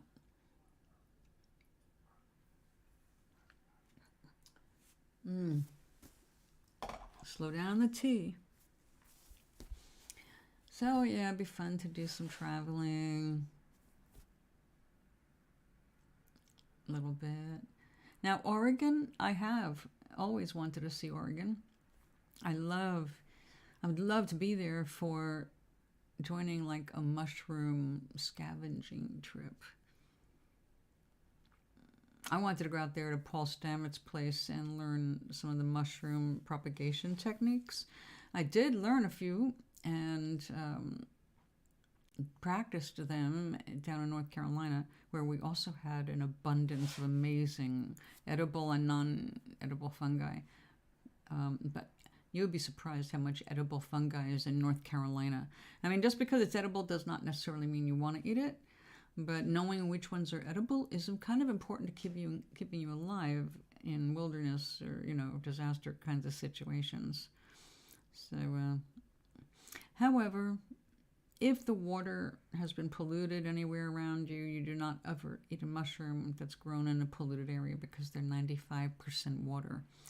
And they don't filter things out when they go up into the fungal body. It's a flower and it sucks all the water up, but whatever's in that water is going in the mushroom too. So, yeah, you got to watch where you're plucking your shrooms from. But a lot of them are just awesome. And it's fun to see things for sale at very high prices in the grocery store and know what they are and what they look like and where to gather them and just collect your own for free. Like tree ears. Tree ears, you see them, they're used in a lot of cooking, especially soups, because they're kind of gelatinous. They look, when they pop open, they look a little like an ear. That's what it gets from. But when they dry up, they're just these little dark brown to black, leathery little things. And they have an extremely mild flavor. I don't remember them tasting like very much. Usually just like more food and nutrients that go into a soup kind of a thing. There's a bunch of little things like that. If you're living off the land, you want to know which fungi, which greens, which berries, things like that. What can you eat? What can you not eat? I can tell you one hint that's pretty universal. There are many, well, I can't say there aren't exceptions, but there are many poisonous berries that really, they're not poisonous in themselves. Their seeds are deadly. And some of them, if they're cooked, the poison in the seeds completely destabilize and it's no longer poison. But in general,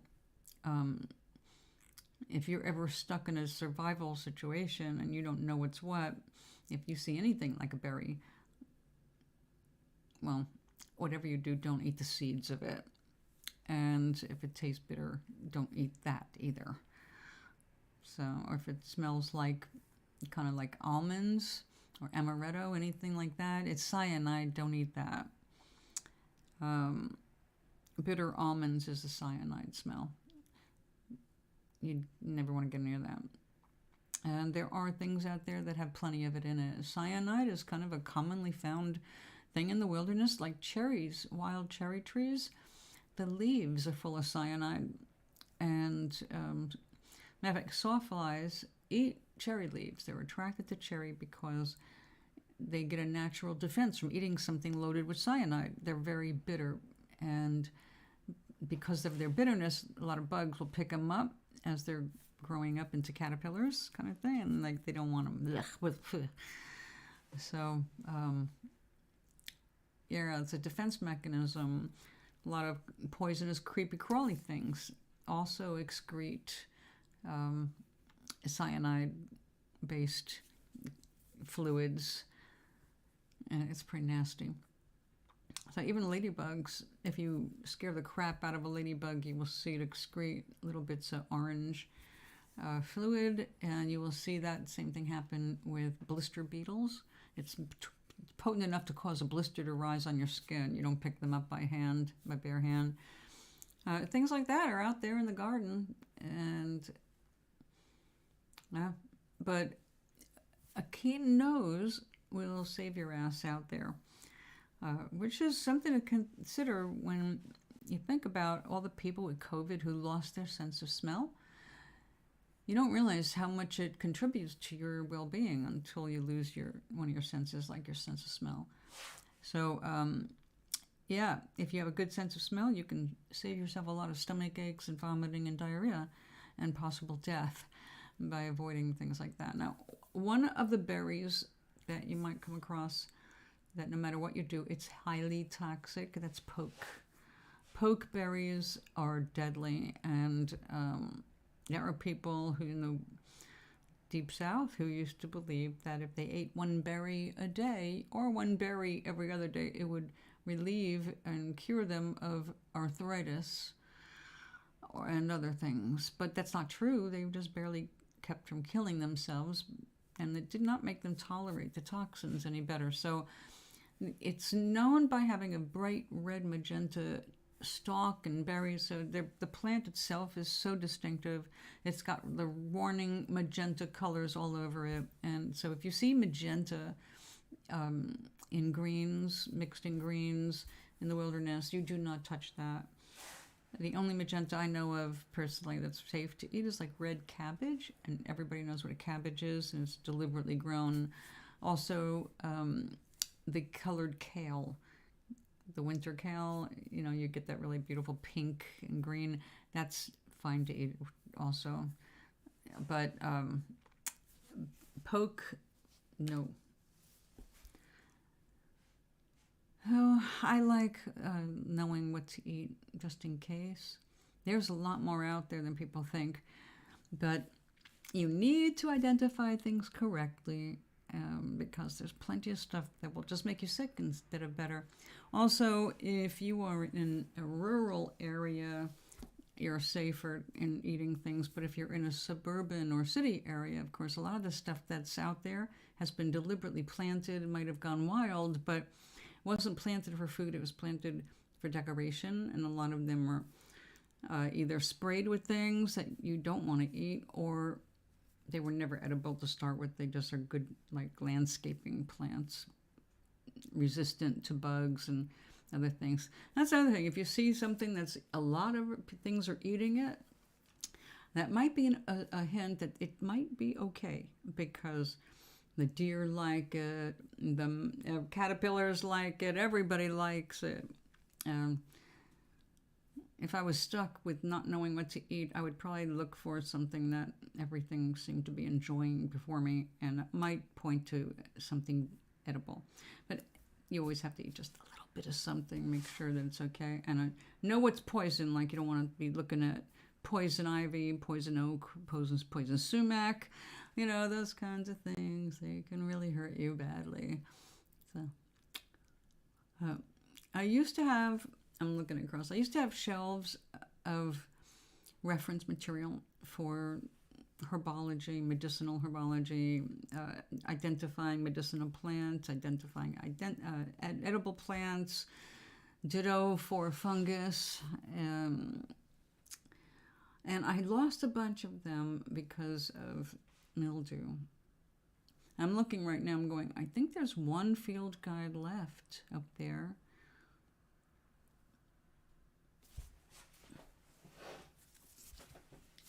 I just want to see, what did I manage to save?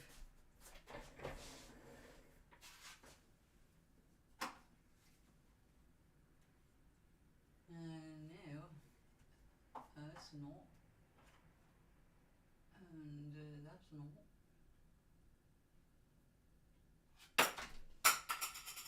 Whoops, that's not either.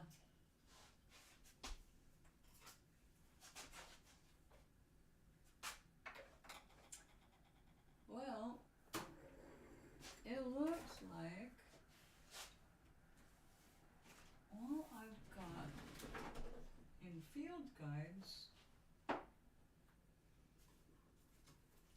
Hey, stand up.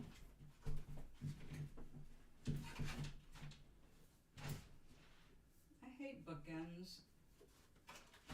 I mean, I'm grateful when they work. Why do I have such a problem when I can't? Here. There. All that for this one book. My goodness. But this is really a good book. Okay, if I was going to get one field guide right now, you need to get a guide. Everybody has to get guides for their areas or where they're planning on moving to. Now, I made a habit of wherever I moved to, if I had to move out of a state, I went and got field guides that would help me now. I had a bunch of field guides for the West Coast, and then I moved to the East Coast. Actually, I moved to the East Coast and moved to the West Coast, and basically I screwed up because I had books for one coast and nothing for and I ended up, then I went down south and I needed to start over. So Peterson field guides are among the best. But notice Eastern/Central. What you will find growing on my coast is not necessarily going to be able to survive on yours. There will be things in common, definitely. I can't imagine, like, lamb's quarters. Lamb's quarters, as far as I know, is like freaking everywhere. And you know all this stuff, Oink and Bereka, right? I ask you, do you have Queen Anne's lace? Is that not everywhere? Queen Anne's lace. Also known as wild carrot. Oh, look, there's marijuana in a field guide, because in some places it grows on its own. It's mostly cultivated, and they also thought marijuana was basically just cannabis sativa before they knew more about the indica and the other strains. Comfrey, another one. Now, comfrey was also called all heal, and it used to be thought of as, oh, this was going to cure hunger, and it's such an amazingly helpful, useful plant. But they discovered toxic alkaloids in it, and especially in the root. And now the only time you can harvest, you can get some leaves during the blooming period, May to September, because they're very low in the alkaloid content. But it looks very much like foxglove leaves, so you have to make sure you know what you're growing, and I would not do these in the wild. But comfrey, I called the queen of the garden. It was one of the most beautiful plants I ever grew. And just having one, it took up like, oh my goodness, about over 3 feet wide. One plant. Gorgeous green leaves, gorgeous purple flowers. They just were in abundance. My plant was very happy where it was, very healthy, and definitely not something that I dared to use as medicine because of the alkaloid content. I just was always worried about it. Now, yep. Yeah, it's just some things that they were awesome used as medicine years ago if you knew what you were doing and you really needed to know what you were doing, or you'd kill your patients. The good thing about having something that's medicinal, it also shows everything that's medicinal, it's also edible, right?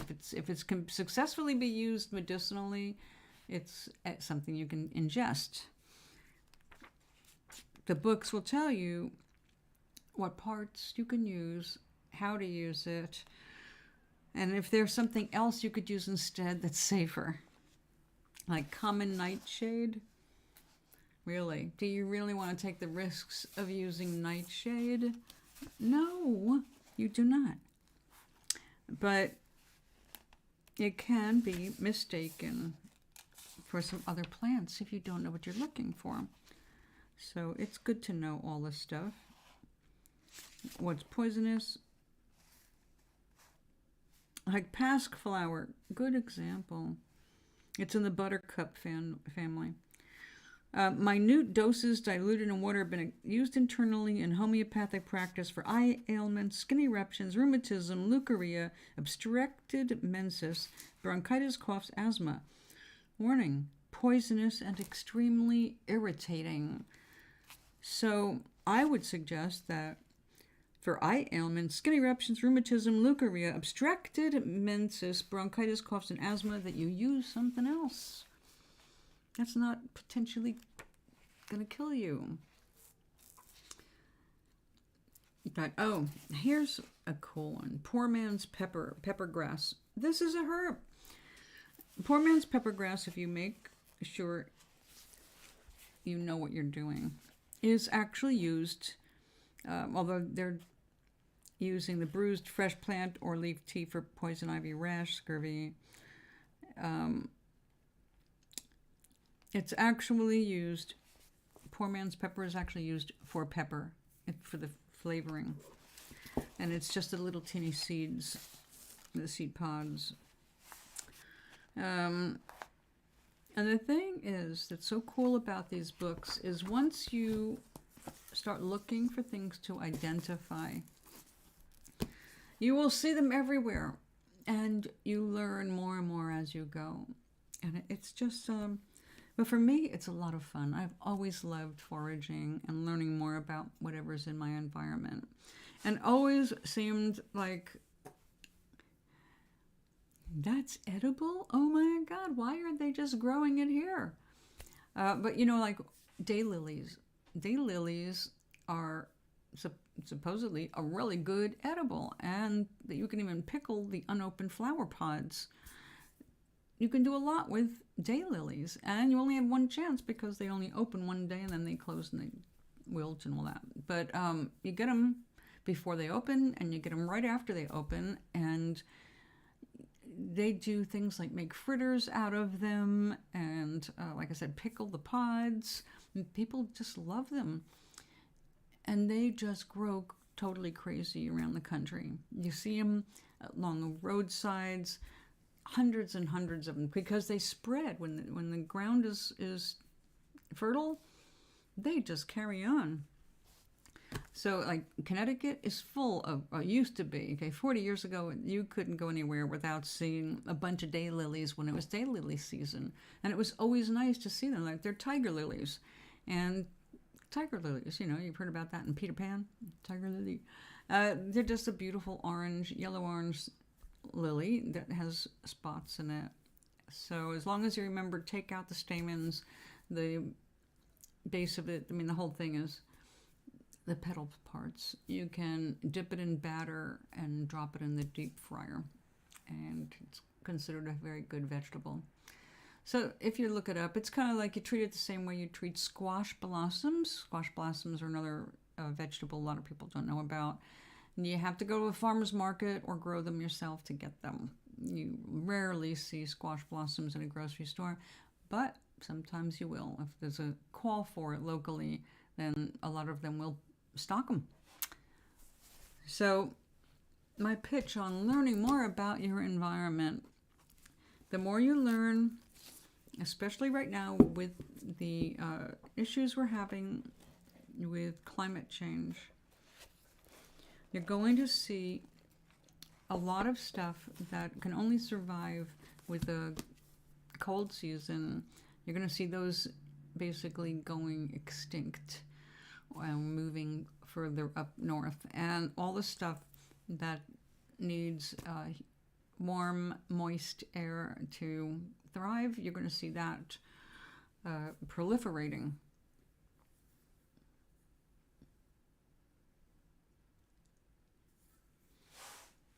Yeah, first of all, I don't have no intention of starving, and I don't want to put people into a panic, but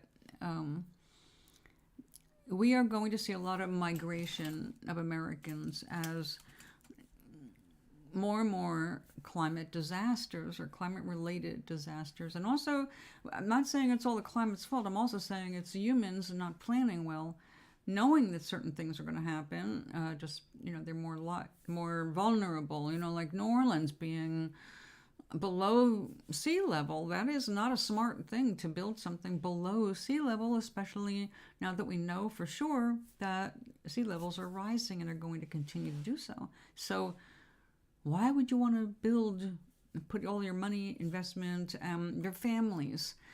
What's going to happen, we're going to see more and more of these things, huge floods that are going to wipe things out, storms being bigger. All of this stuff we've been watching it escalate the last few years. We have to be ready for the changes, at least on some level. And I think basic to survival is knowing what to eat, knowing what's safe to eat, knowing how to make things safer to eat, growing things yourself. It's important.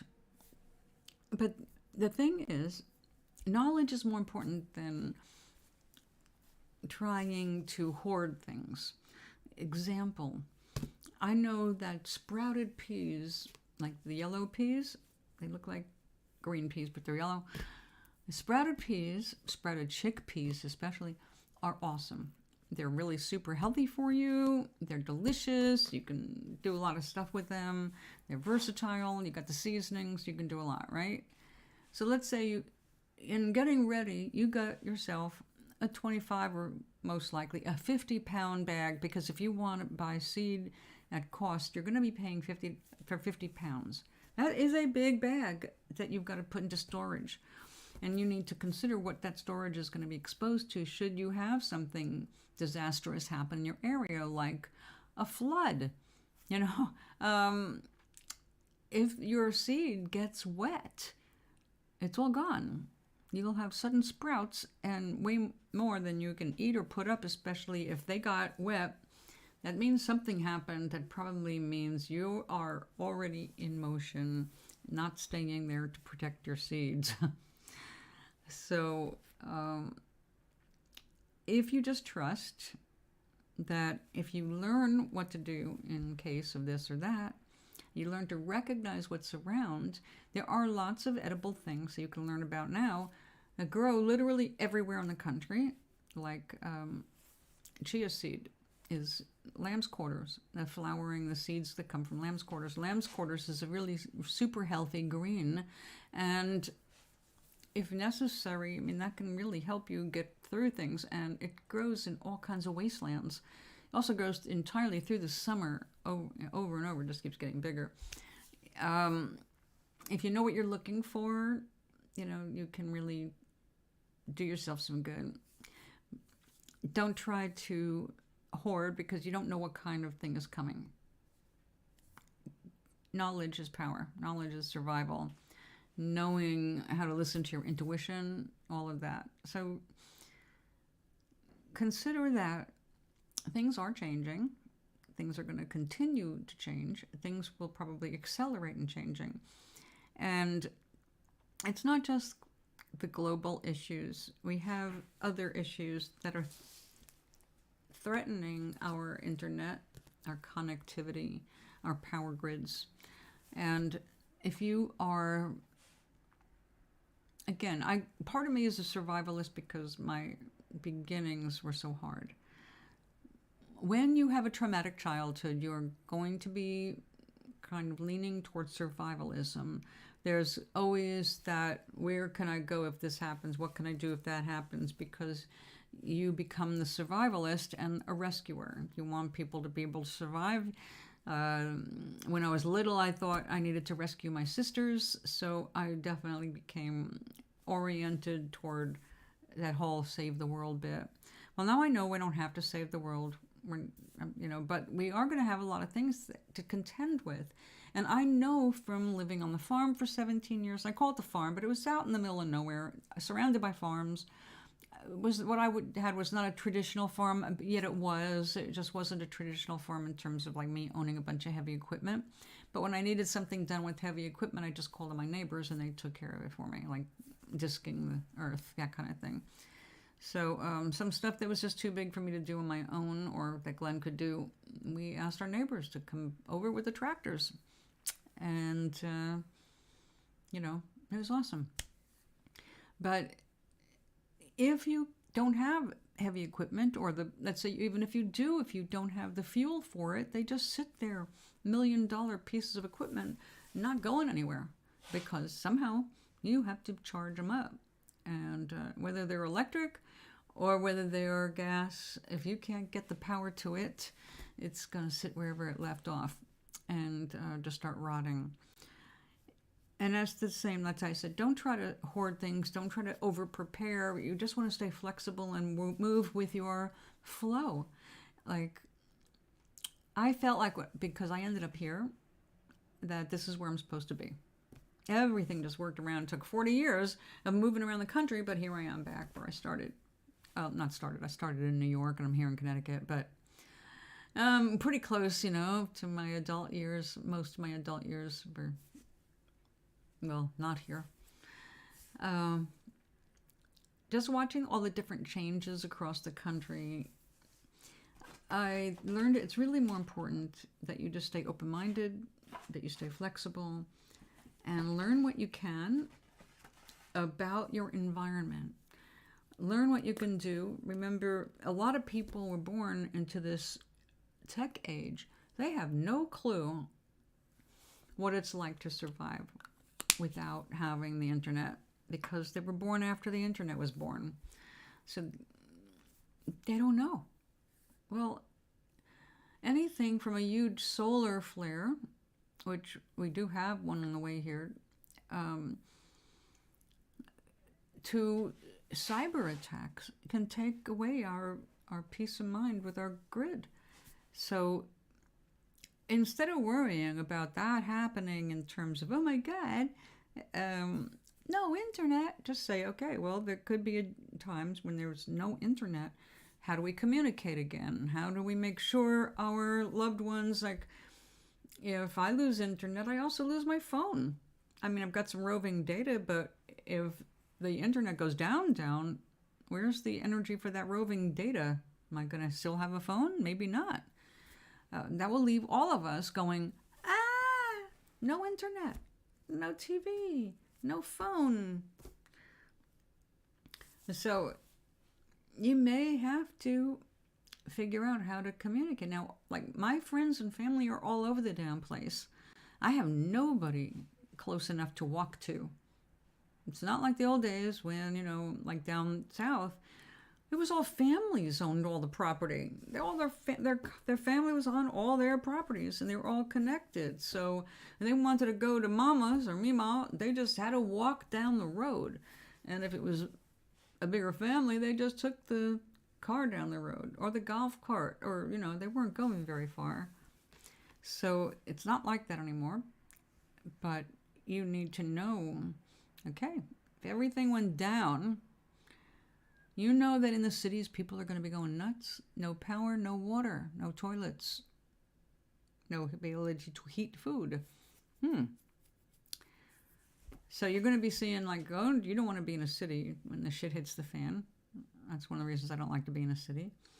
But from wherever you are, do you know where to find food and water? Do you know how to make food and water?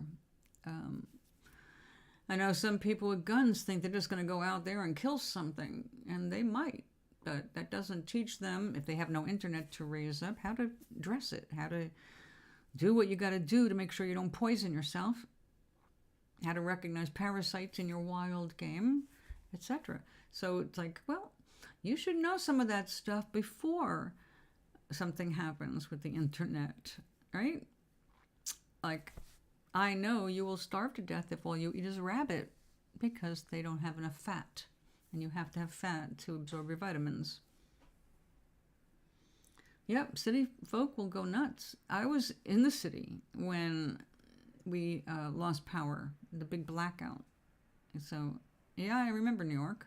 And it did not go as crazy as you think it might have, but everybody basically that I saw, we were all helping each other. We were just taking it easy. It was hot as hell, I do remember.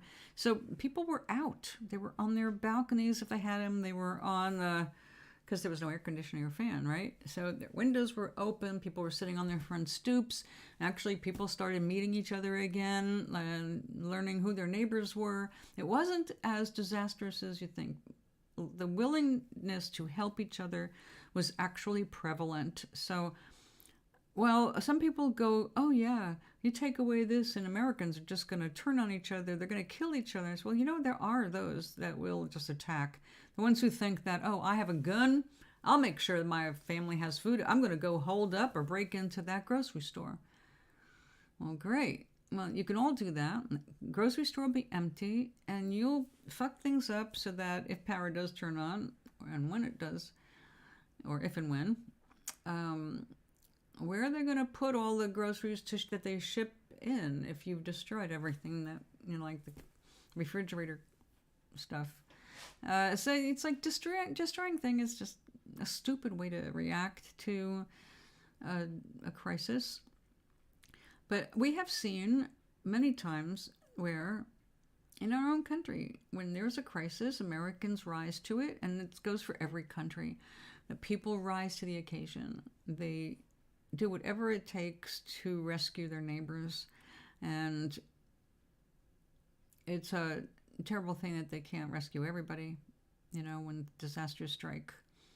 So if you're able to take care of yourself, because you know a little bit more than your neighbor does, then kudos. Learn. Like, one of the things that I want to get, and I haven't purchased yet, is a box of packets of water purifier, because that shit is mind-blowingly useful, and a lot of it is right now, it's being shipped to places where they've got no clean water.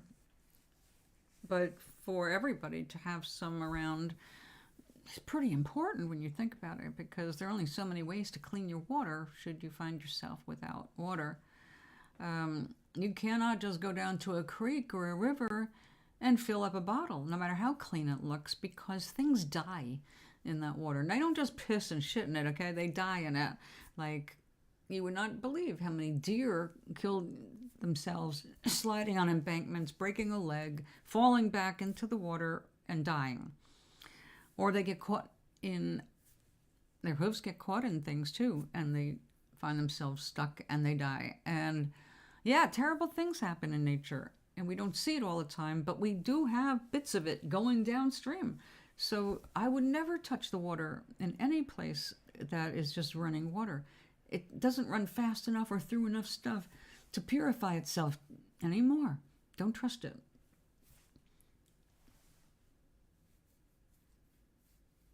And it's like, yes, that is good. It is very important to know what you're capable of doing, know what your limits are. I mean, I'm a little person with physical disabilities here. They're just hidden.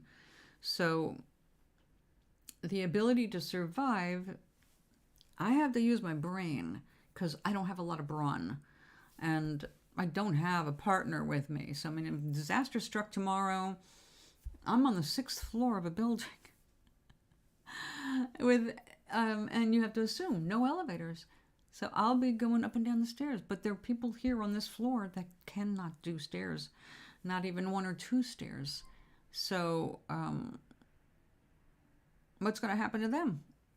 These people are going to have to how are we going to get them out of the building? And if that's even an option. So there's things like that. That's what I don't like about being in an apartment building. But knowing what you can do, knowing how to identify things. I have never seen MacGyver, but I heard he was always doing something intelligent. So, yeah. And yes, they do teach you some things in the Marines, but not everything. And being a country girl, that's handier.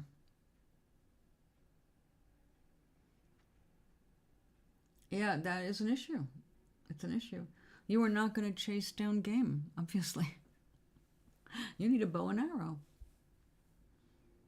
Me, I've tried a bow and arrow. I do not have the ability to pull back on the bow, even when it's assisted with pulleys. I need a crossbow. So, yeah. But I wouldn't be able to take down game, because if I don't have the strength to do what you need to do. I'm more of a fisherman. I would have to find fish. I can handle fish. I know how to clean fish. So I'm better off being near the water for that. But I don't like being near the water very much. I like to visit, don't like to stay. And my favorite water to be near is lake. I like lakes, freshwater lakes, best of all. Rivers. I like rivers too. Don't like the ocean as much as looking at the ocean. I don't like getting in the ocean. I like the sand. I like the wet sand because you can do art stuff with it. You can pour candles, make sand candles. They're freaking cool. Oh, we're getting down into the, I'm starting to cook my tea region here.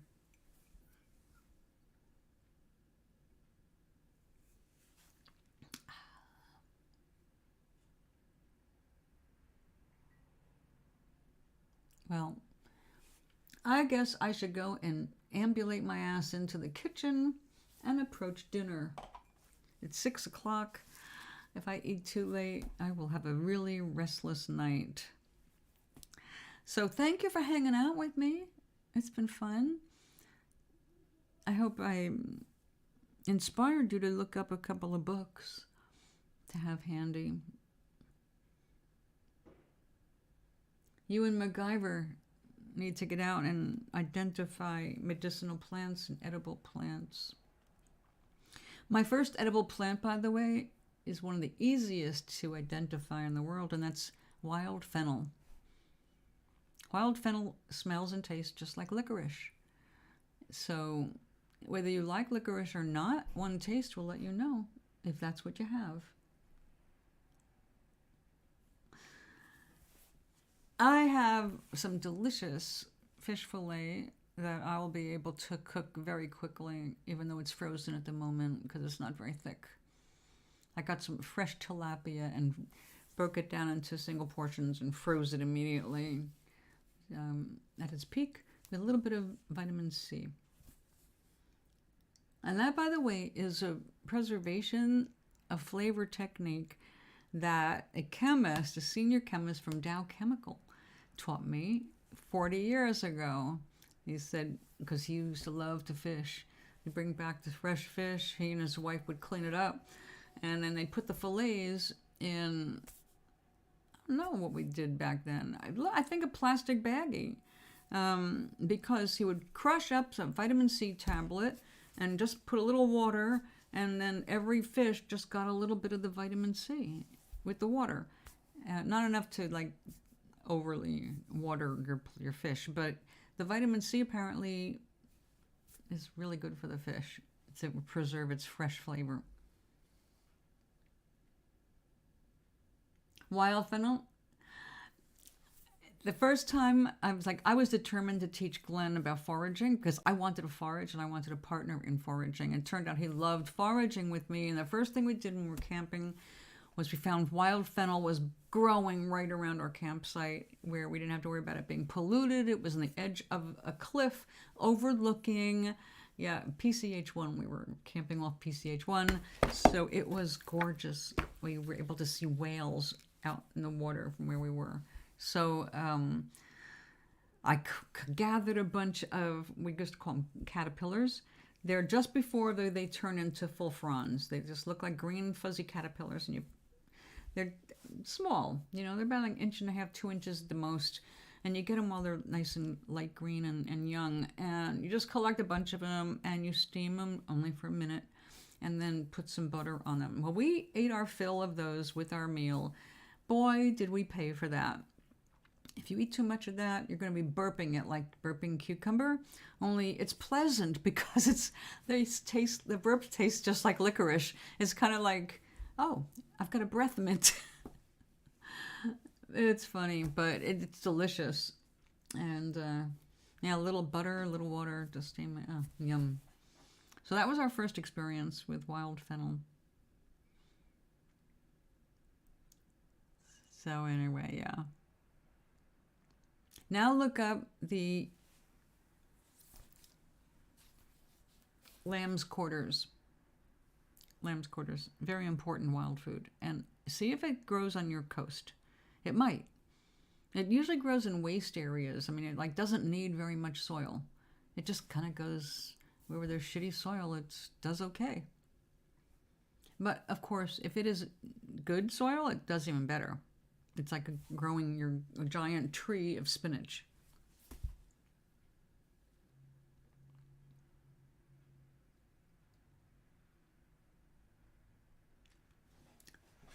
Tony loves, I will keep the candles burning for you, Rebecca. Winnie is supposed to know about it. I won't be back until tomorrow late afternoon again. But of course I want to know how it goes.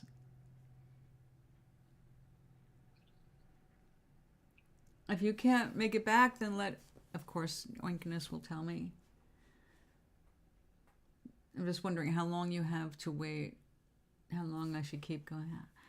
Be happy, be happy. Keep putting music on that makes you happy. Happy, happy. You gotta be happy.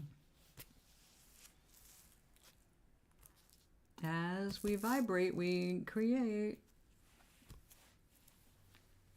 I'm gonna go vibrate some food up. And I'll be back tomorrow afternoon. The late morning and early afternoon is a shopping trip for seniors, some of us. So I'm going, and I'll be back when I'm done putting everything away. I will do my stream.